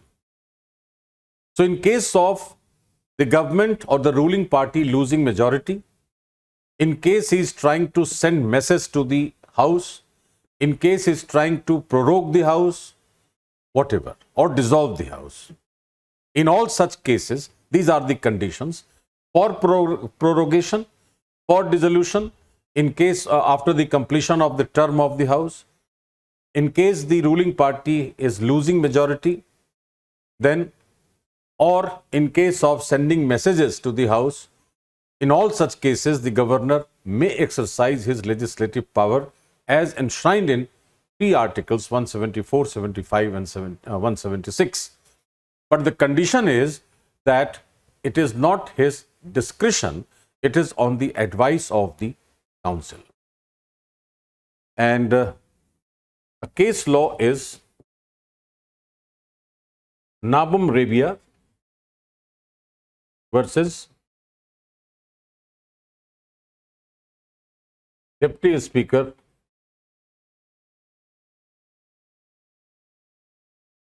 Arunachal Pradesh Legislative Assembly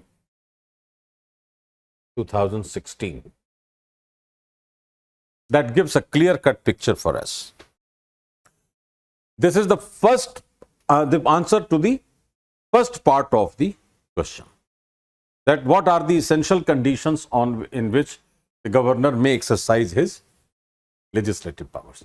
And the second part says that ordinance making power is also a legislative power.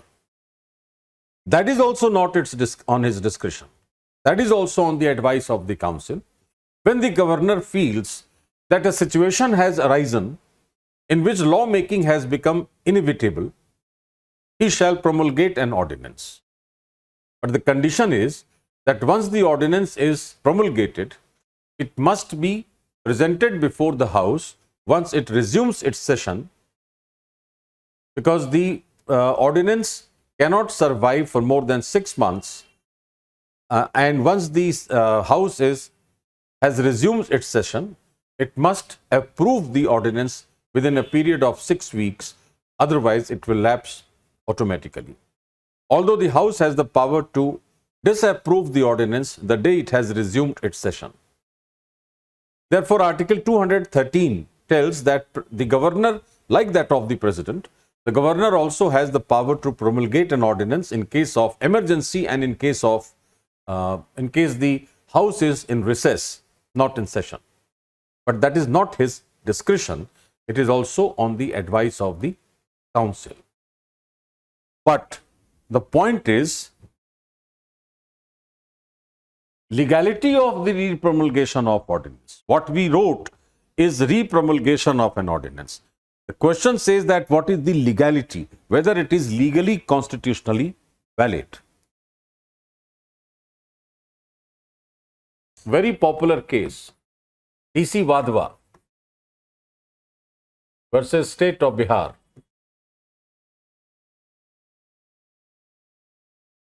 (1987). The court says that repromulgation of an ordinance and prorogation or adjournment of the House deliberately for the purpose of repromulgation means without placing them before the legislature. The court says in this case that prorogation of the House, prorogation of this end of the session, deliberate end of the session for repromulgation of an ordinance shall be considered a fraud on the Constitution. This is said in the 𝐃𝐨𝐬𝐕𝐢𝐝 case, reiterated in another case, Krishna Kumar versus State of Bihar, 2017. The same views have been expressed by the court, again, that repromulgation of an ordinance for political gains shall be considered a fraud on the Constitution. So what you have to write in the answer is that what are the legislative powers of the governor, where are they contained in which articles, what are the conditions in which governor may exercise his powers, and the exercise of the power is on the advice of the council, because he is the constitutional head of the state, not the real head. At the same time, under Article 213, where he enjoys the legislative power to promulgate an ordinance in case the House is in recess, that is also not on discretion, that is also on the advice of the council. And but the legality, so far as legality is concerned, the court says in DC Vadhva case and in Krishna Kumar versus State of Bihar that repromulgation of an ordinance, and for that purpose, if the governor has ended the session deliberately, it shall be considered a fraud on the constitution. It will not be legally valid without placing the ordinance before the House. And the reason is that the lawmaking supremacy, supreme power has been given to the legislature. That is what the answer requires.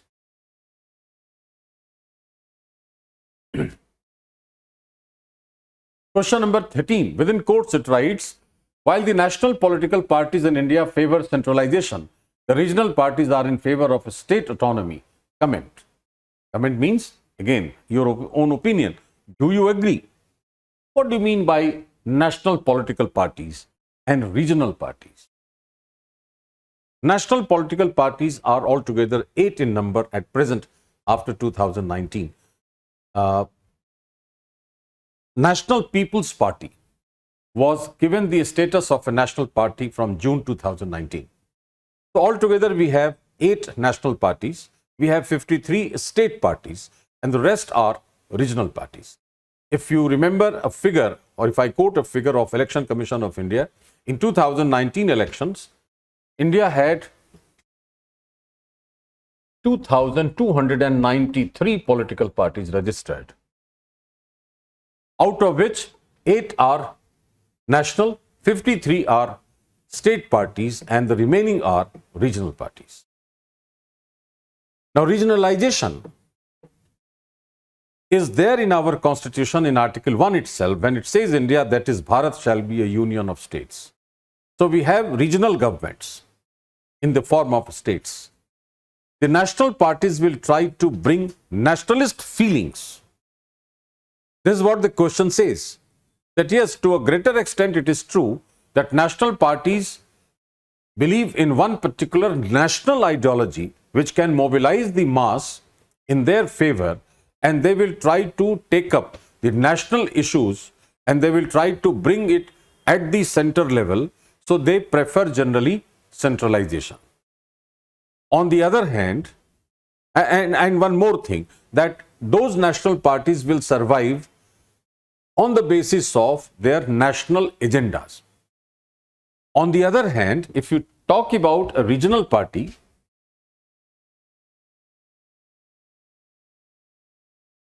regional party is in one region, and in one region its survival, its existence depends upon one particular state. You can name any regional party across the country. You can think of, you don't have to write the name of the party in your answer, but you can think of any party, regional party, which exists within that boundaries of the state. So the survival of this regional party will depend only on the state's survival and state's autonomy. If this state 1 is given autonomy, then the regional party, if it rules this state, then it will have the maximum say in that region, and it will fulfill the regional agenda also. On the other hand, if a national party operates, it will try to cover the entire, all aspects of the nation, and will try to bring to the center. So it will try to bring everything towards the center. That's why we say that they prefer centralization, while the regional parties, their existence and their survival depend upon the autonomy of the states. And that's why the question says very rightly that the national political parties in India favor centralization, the regional parties are in favor of state autonomy. What the changes are there in today's politics? The national parties are joining hands with regional parties to come deep down. Why it is so?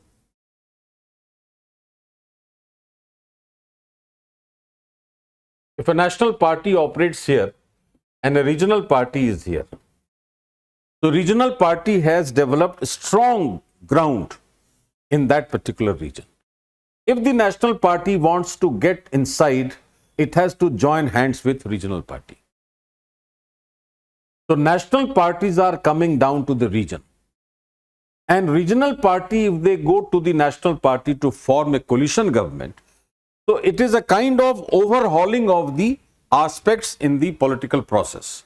That the national things are coming down to the grassroots level and the grassroots level things are going up to the national level. So it's a kind of convection current sort of political currents we are seeing. So we can say that it is a political convection, that the national things are coming here and it is going up, regional things are going up. So it is a kind of political convection current that we are seeing in today's politics. So it is not, the statement should be confined that national parties always believe in centralization and regional parties always believe in a state autonomy. Both have the ambitions. The regional party, definitely they believe in autonomy, state autonomy, but they also have the ambition to go to the national platform, joining hands with the national party and the vice versa. So this is the recent trends, what we are seeing the last couple of decades in India's electoral politics. So that way we can analyze the answer also, the facts, and we can write in favor of the statement that yes, it is true to a greater extent, but now the things are changing and those changes are good enough because it is overhauling the entire system. That way we can conclude.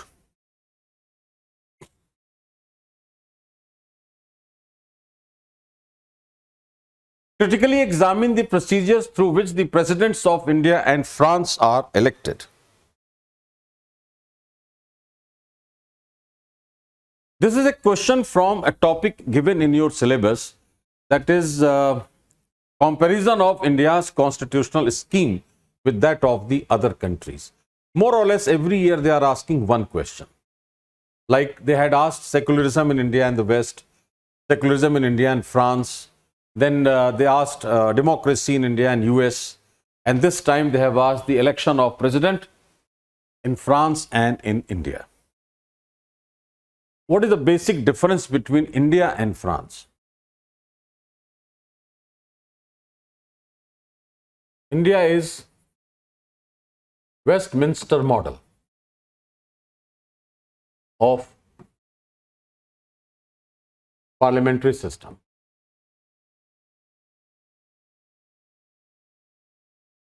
And France is also parliamentary, but it is semi-presidential.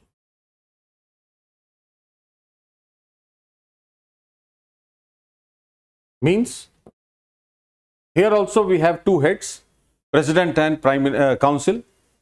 President is the constitutional head. Here president is and prime minister for domestic affairs. This is for external affairs. So we say it is semi-presidential form of governance. The difference, again, other difference is India is unitary federation. France is a union. This way it is different. When we say semi-presidential, the president is the head of the state, obviously constitutional head and real head also. He is the real head of the state for the purposes of external affairs. Our president is, in no case, he is the real head. He is the constitutional head only.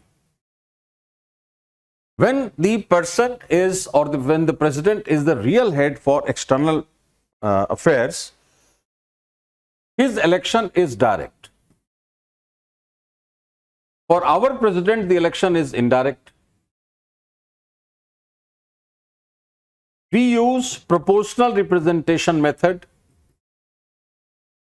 They use runoff method. Runoff method for direct election, and we use proportional representation and single transferable vote system for indirect election of our president.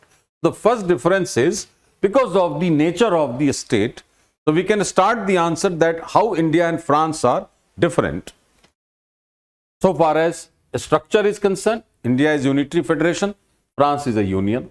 So far as the system of governance, we are both are parliamentary systems, but ours is Westminster or British model, and we follow FPTP system for that.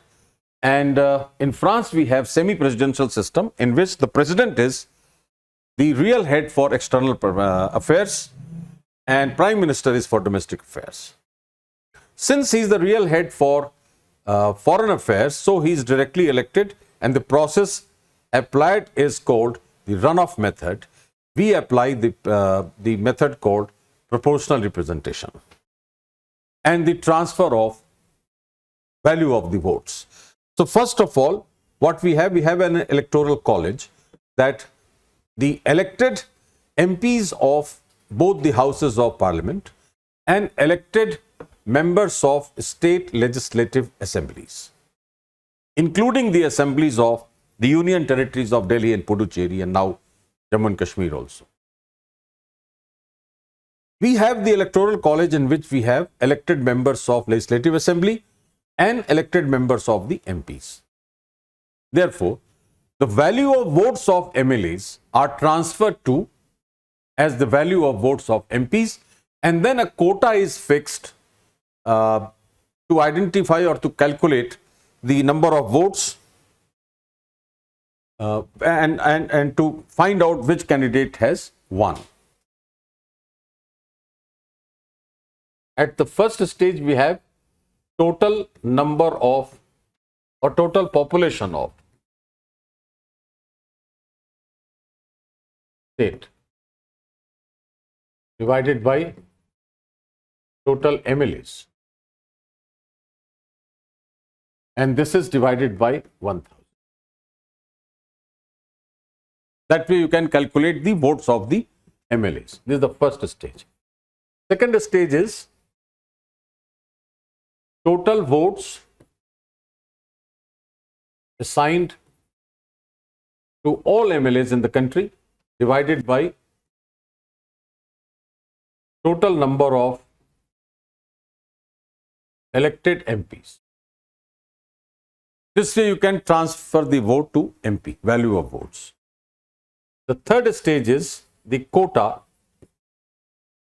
We call it droop quota.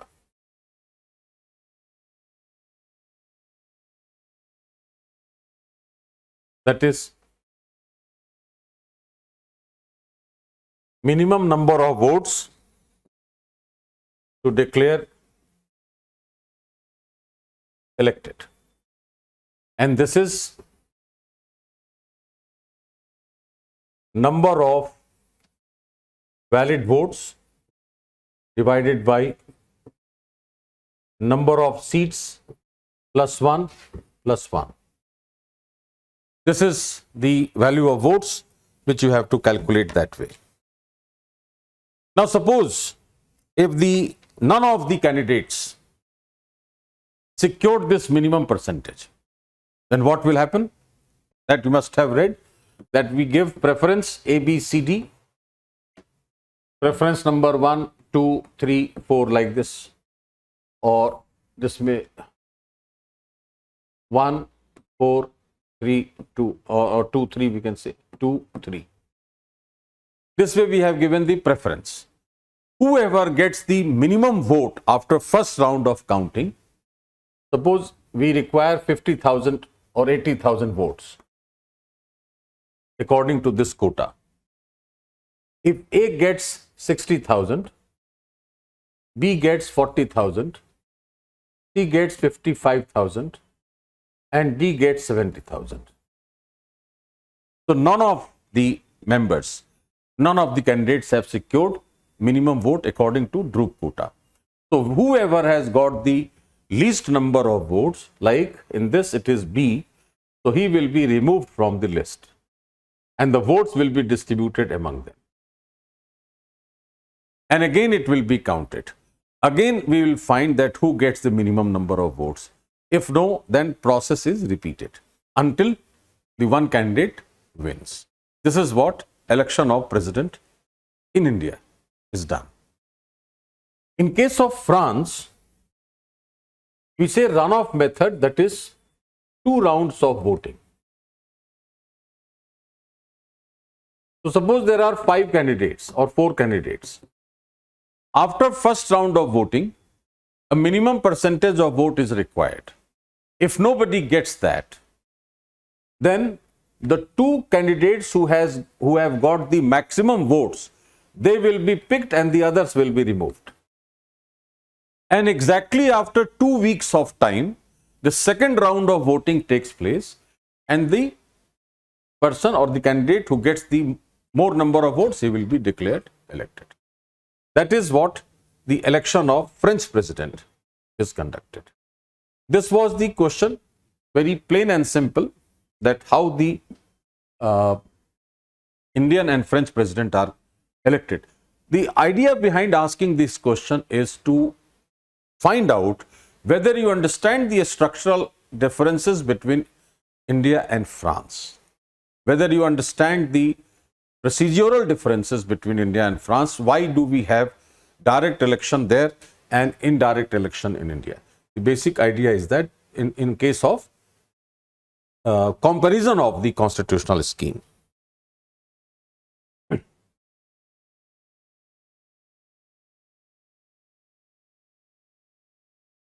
Discuss the role of the Election Commission of India in the light of the evolution of the Model Code of Conduct. Model Code of Conduct was made by the Election Commission to ensure that ethical practices are practiced, or ethics is practiced in electoral politics. It was evolved since, we say, 1960. For the first time, the Model Code of Conduct was introduced in Kerala State Assembly elections in 1960, and then it was introduced in 1962 for general elections. Over the period, the Election Commission had tried to develop a political consensus among political parties, and all the political parties came to a conclusion that yes, they should abide by the Model Code of Conduct. It is introduced the day the election dates are announced. From that day onwards, unless the election is completed, the Model Code of Conduct is enforced. Of course, it doesn't have a statutory value, and it is expected that the political parties will follow the ethical practices, norms. Even if it is violated, any of the provisions is violated through malpractices or booth capturing, or you can say corrupt practices, whatever, then that Model Code of Conduct is supported by RP Act.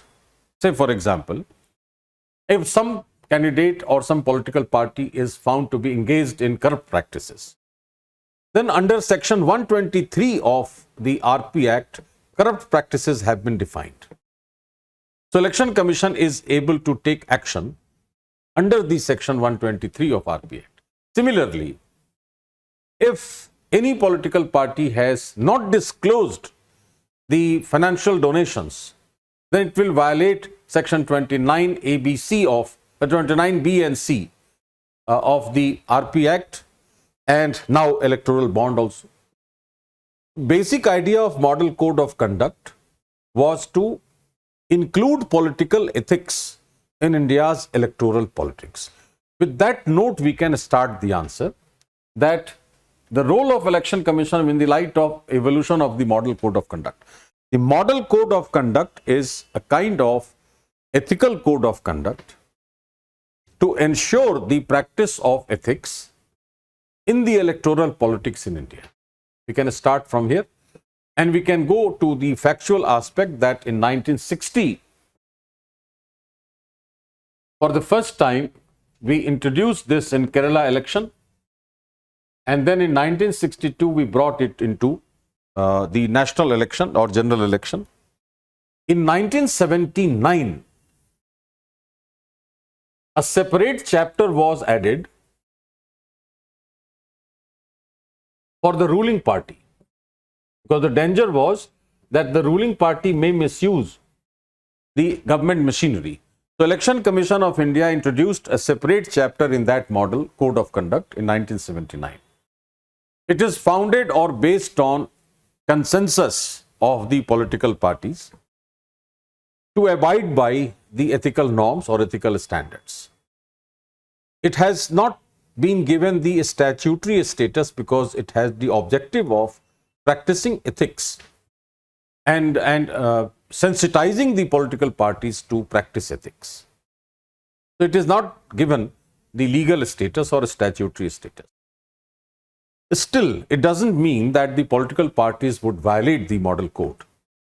The Election Commission can take actions, appropriate actions, by linking the violation of the Code of Conduct with the RP Act 1951, especially the malpractices and corrupt practices. We can quote the section 123 of RP Act for corrupt practices. The Election Commission of India has been given sufficient power to take action. Apart from this, it can also take action under Income Tax Act if the disclosure is not proper. It can also take action on under IPC and CRPC if it is a criminal offence. So, Election Commission of India has been empowered, and the tools which have been given to it are RP Act 1951, then Income Tax Act 1961, IPC 1860 and CRPC 1973. Under these laws, the Election Commission can easily implement the model code of conduct, but the idea is to introduce political ethics in our electoral politics. This is what the demand of the question is. Besides the welfare schemes, India needs deft management of inflation and unemployment to serve the poor and the underprivileged sections of the society. Good question in social justice. Very good question of politics, society and economics. There's a link between politics, welfare schemes, debt management, policy, inflation and unemployment, economics. So, society, politics and economics have been intermingled. It's a multi-dimensional question. What are welfare schemes? Who are the underprivileged sections and poor population? Why do you need management of unemployment and inflation? There are three important parameters on which the answer will be evaluated. What is meant by welfare or welfare schemes? We can start the answer from here, that welfare schemes are designed or implemented for the delivery of services, social, political, economic resources, give accessibility to resources. And welfare means inclusion of all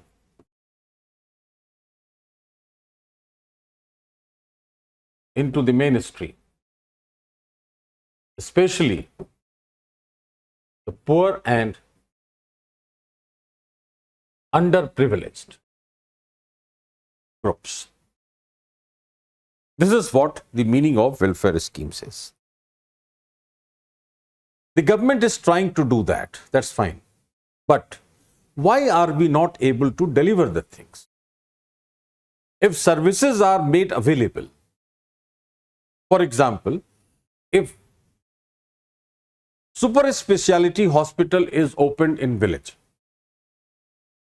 still it will not deliver the service because the purchasing power of the people will not be up to that mark to buy that service. So is education, so is sanitation, so is immunization, whatever. Therefore, the governments have to ensure that the purchasing power of the individuals, especially the poor and the underprivileged, should be increased to that level that they are able to buy all these services which are being made available through the welfare schemes. Try to understand the links. What I am saying is that the welfare schemes are there to deliver the services, fine. But unless and until the poor and the underprivileged sections of the society, they have that much of purchasing power to buy these services, the services, despite being made available, will not be delivered to the grassroots level to each and every individual.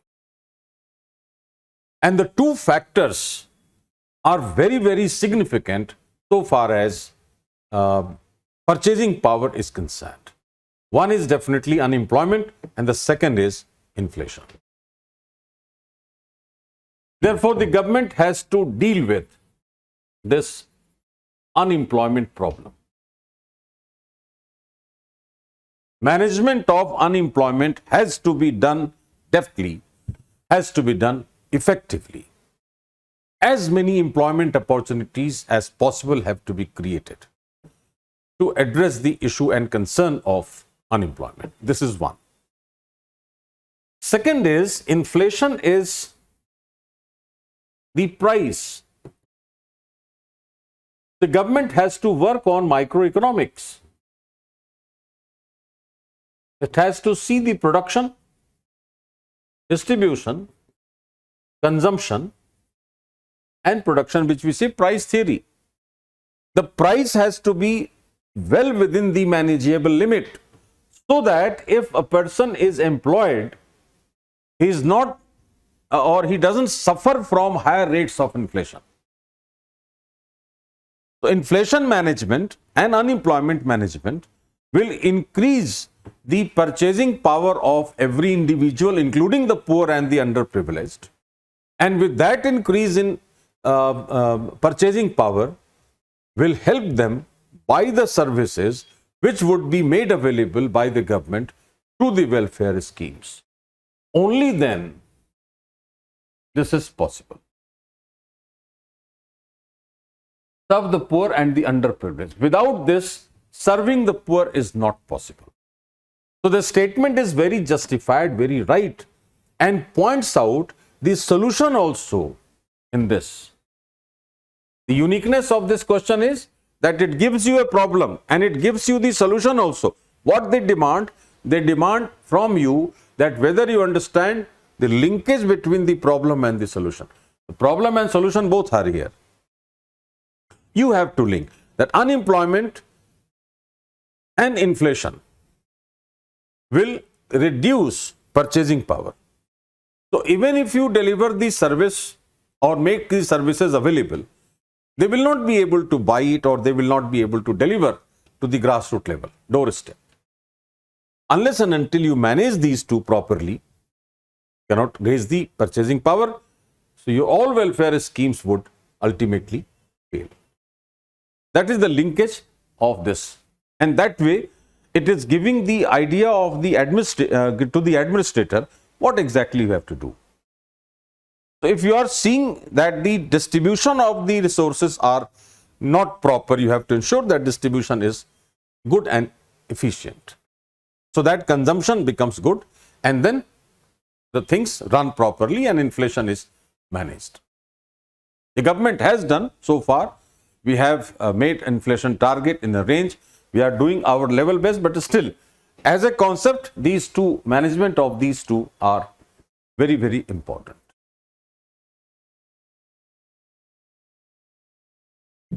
Do you agree with the view that increasing dependence on donor agencies for development reduces the importance of community participation in the development process? Justify your answer. very good question has been picked up from an issue of funding to non-governmental organizations. If you remember, in recent years, the government has been cancelling the certificate of registration of large number of NGOs in India because they have shown their dependence on foreign contributions under the FCRA. A major problem with FCRA was that in 2010, the Foreign Contributions Regulation Act 2010, a relaxation was given to NGOs that even without registration, they could accept the consultancy fees and others. They started depending heavily on the foreign contributions. Once they received the contributions, they misappropriated and mismanaged it. And they went on making profits despite being non-profit organizations. The basic idea of non-governmental organization is to allow or to ensure community participation so that the civil society becomes stronger. Unfortunately, their dependence on foreign contributions especially have made them profit-oriented and have deviated them from community participation and from a strengthening of the social capital or civil society. That is the reason why the government has come down heavily on them, and registration certificates of around 19,000 NGOs have been already cancelled. So curb on NGO funding has been made by the government seriously because of this reason. What we have to do? We have to write from here that why do these NGOs or these agencies depend on donor agencies and what for they have been constituted. So we can say that India, like country, needs community participation. For that, civil society organizations operate. And civil society organizations, especially the NGOs, are registered under Societies Registration Act of 1860 with the approach of not earning profit and allowing the community to voice their concern, and that concern will be brought to the state so that the people and governance come close. This was the idea of non-governmental organization, and that was the idea of the significance of community participation.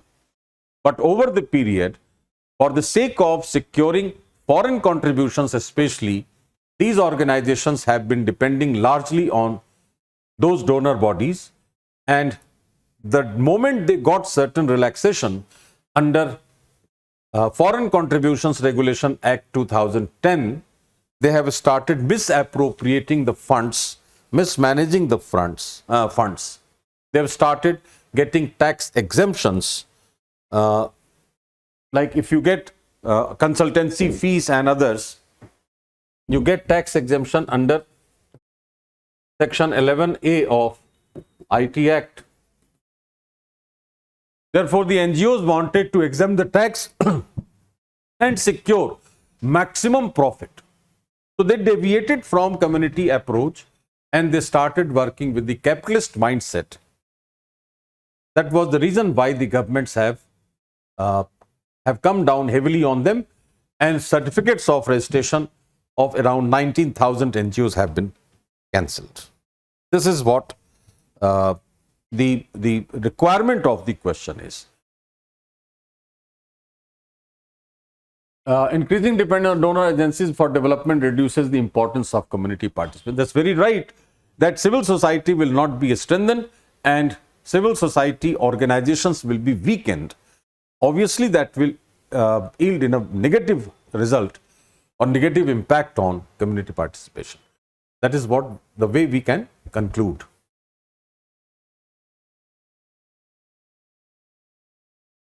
The right of children to free and compulsory education Act 2008 remains 2009, should be 2009, inadequate in promoting incentive-based system for children's education without generating awareness about the importance of schooling. Analyze. Right to Education Act 2009 was made with the approach of providing free and compulsory education to children between 6 and 14 years of age. We can start with this.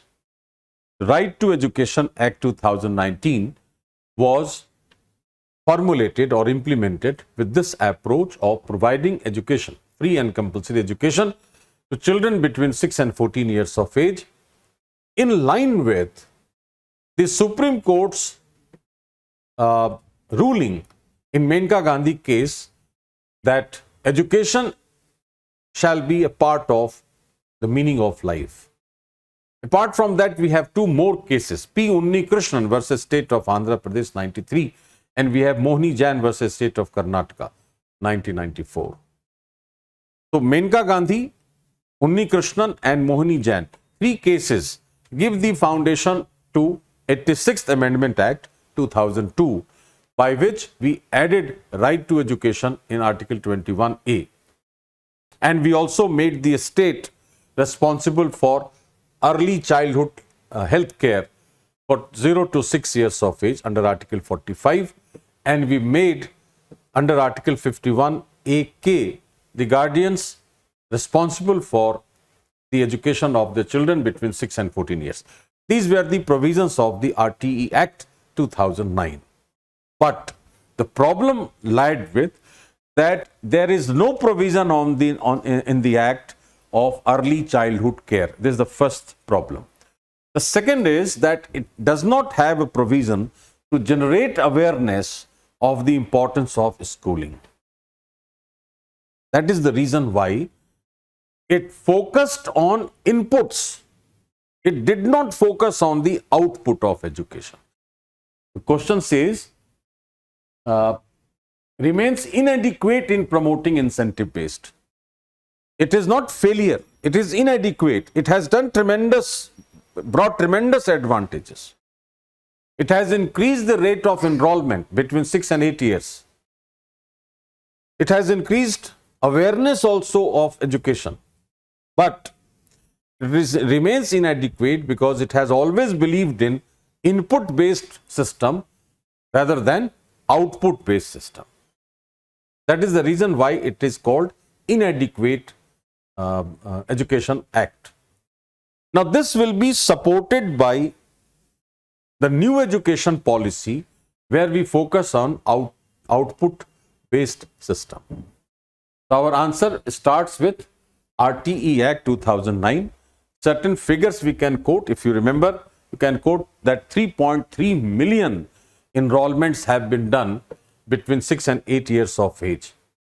And that is a great achievement. But why it remains inadequate?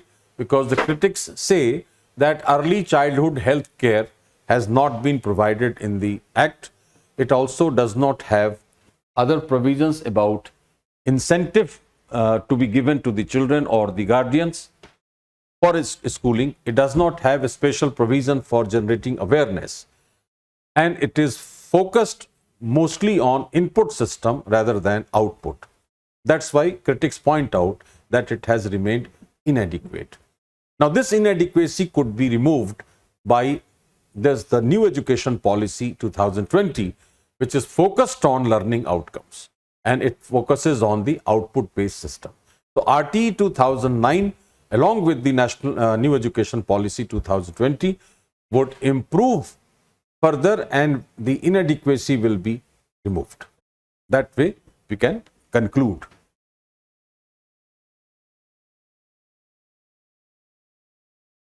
How will I2, U2, India, Israel, UAE and US grouping transform India's position in global geopolitics?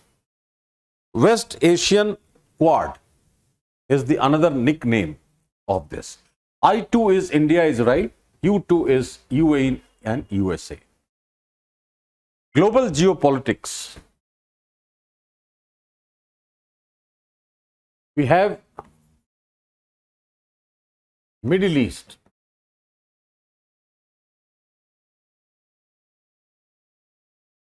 West Asia plus North Africa, Arab ruled states. This region is called Middle East. Name was 1902 by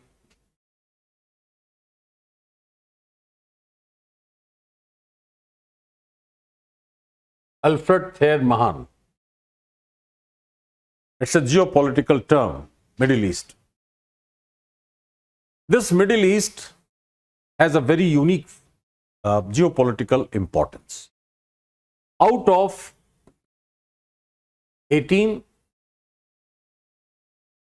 largest oil reserves,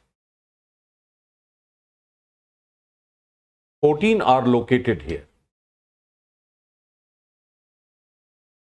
It has always been a center of attraction for the big players. For India, Middle East serves its few interests, like its energy, because India is one of the largest oil importers. 70% of India's oil requirements are met by imports. So India's interest in Middle East is related to energy, security, and trade. So India maintained more closer relations towards the Arab countries initially, and it did not focus on Israel. India did not want to come into picture of Israel or Arab-Israel conflicts. So we focused on Arab countries for these three things, and also to get their support against Pakistan. That was our approach towards Middle East. We launched the policy early 90s that we call Look West, which is now, after 2015, it is called Link West policy. That covers Middle East, Central Asia, both. West Asia, North Africa, and Central Asia, all the three. That is our Link West policy. Secondarily, we have Neighborhood First policy, which we have the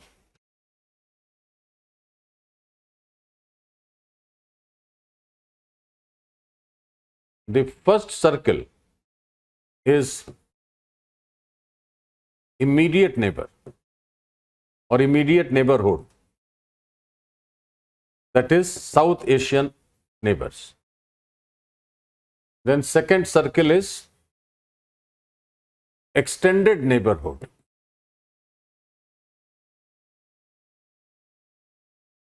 That is East Asia, Southeast Asia.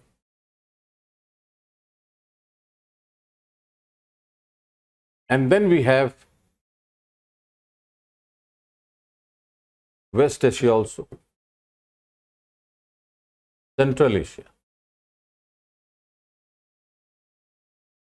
And then we have strategic. This includes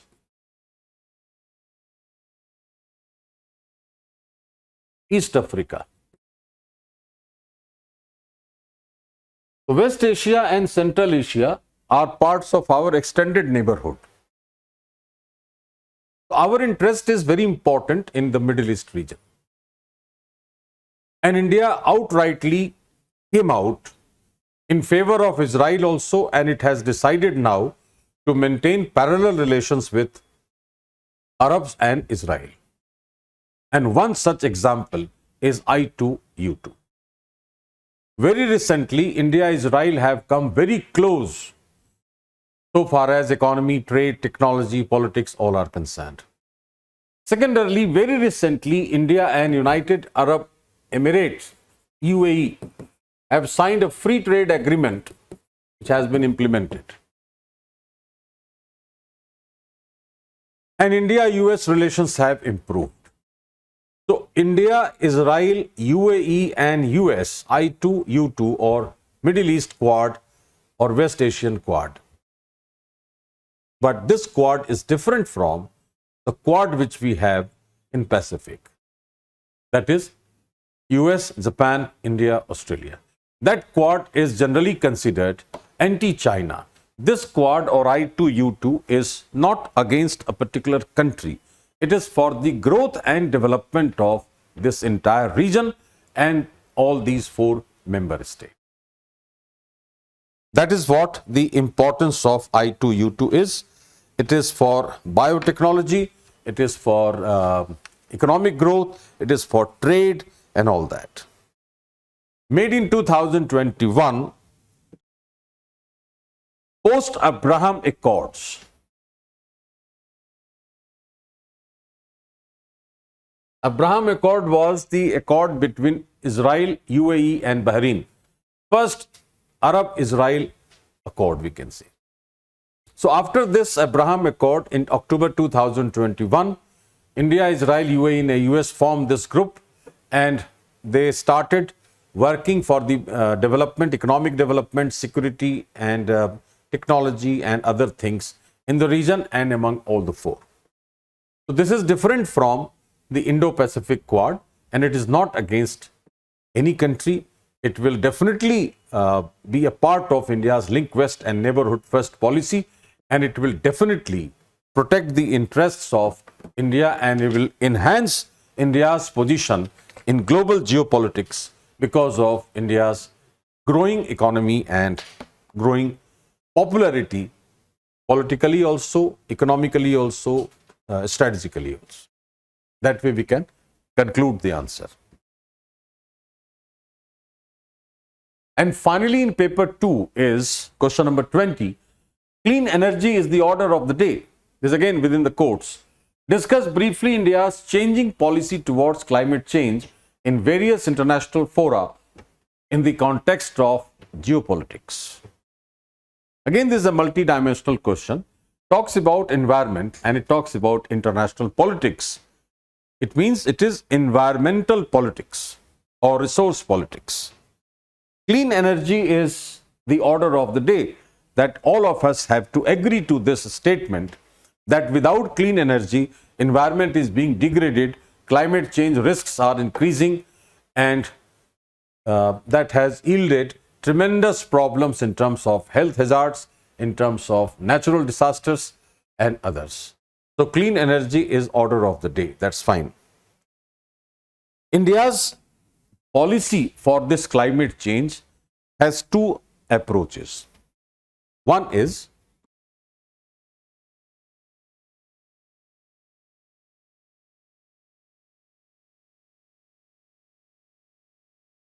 domestic and another is international.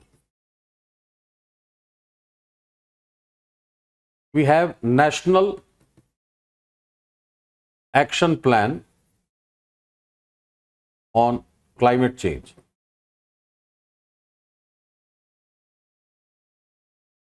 And we have INDC. This is Intended Nationally Determined Commitments, which India has presented for UNFCCC, United Nations Framework Convention on Climate Change. Now, the changing policy stand of India or stance of India can be viewed from two perspectives. One is COP21, that is 2015 Paris Summit. And the second is COP26, that is Glasgow Summit.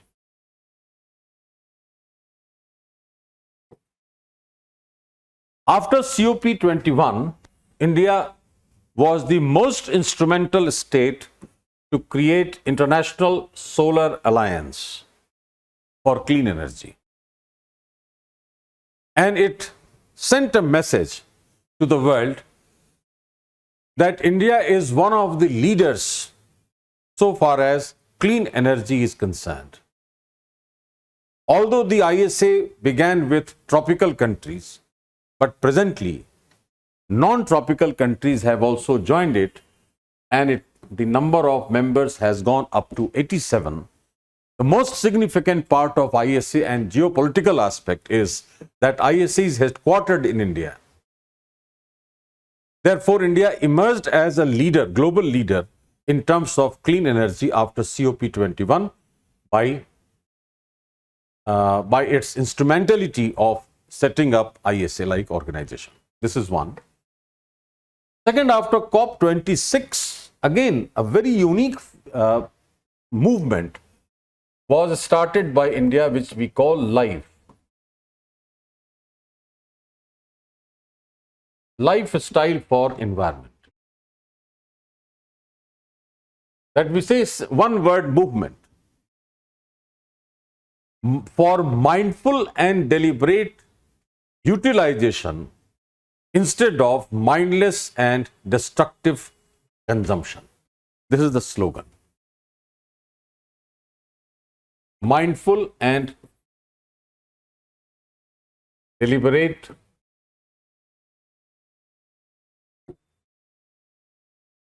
utilization instead of mindless and destructive consumption. So India's approach has been to tell the world that let us take action, curative action, that whatever is being done to the environment, damaging it, let us take actions to cure as early as possible. In that case, we have ISA. And it also has taken an approach of prevention by convincing the world for life, that is, bring about a behavioral change and develop sensitivity to environment. So from both of these viewpoints, India's stand in the world in terms of its geopolitical angle or geopolitical element, it has emerged as a global, one of the global leaders in terms of climate change at international level. This way we can conclude the answer. Now, after completing the discussions on these 20 questions, what I would like to highlight here, once again I am taking you back to the first initial discussion which I made, that this year's question, or like every year, what we do, we find that governance is at the center and we draw something from constitution, from politics, from law, and that will lead to social justice, and then policies, including foreign policy. This was the diagram which I had made for you in the beginning. Now, what we say, governance does not mean public administration. Polity does not mean political science. Let us separate it from. It is governance. And governance includes social, political, economic, technological, ideological, ethical, philosophical, psychological, emotional, all. It is not confined to particular subject.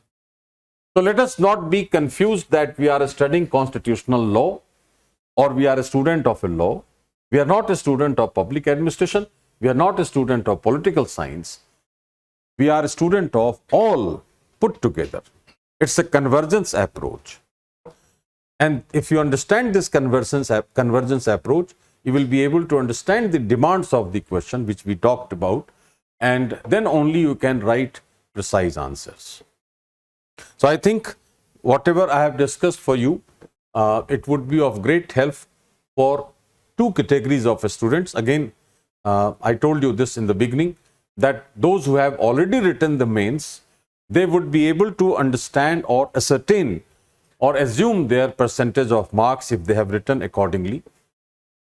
And those who are writing mains in subsequent years, they would also be able to understand why marks is not coming to higher level in paper 2, what are you missing, what are you writing, what you should have written, or how you should perceive the question and how you should write the answer, and how to score higher percentage of marks. Thank you very much.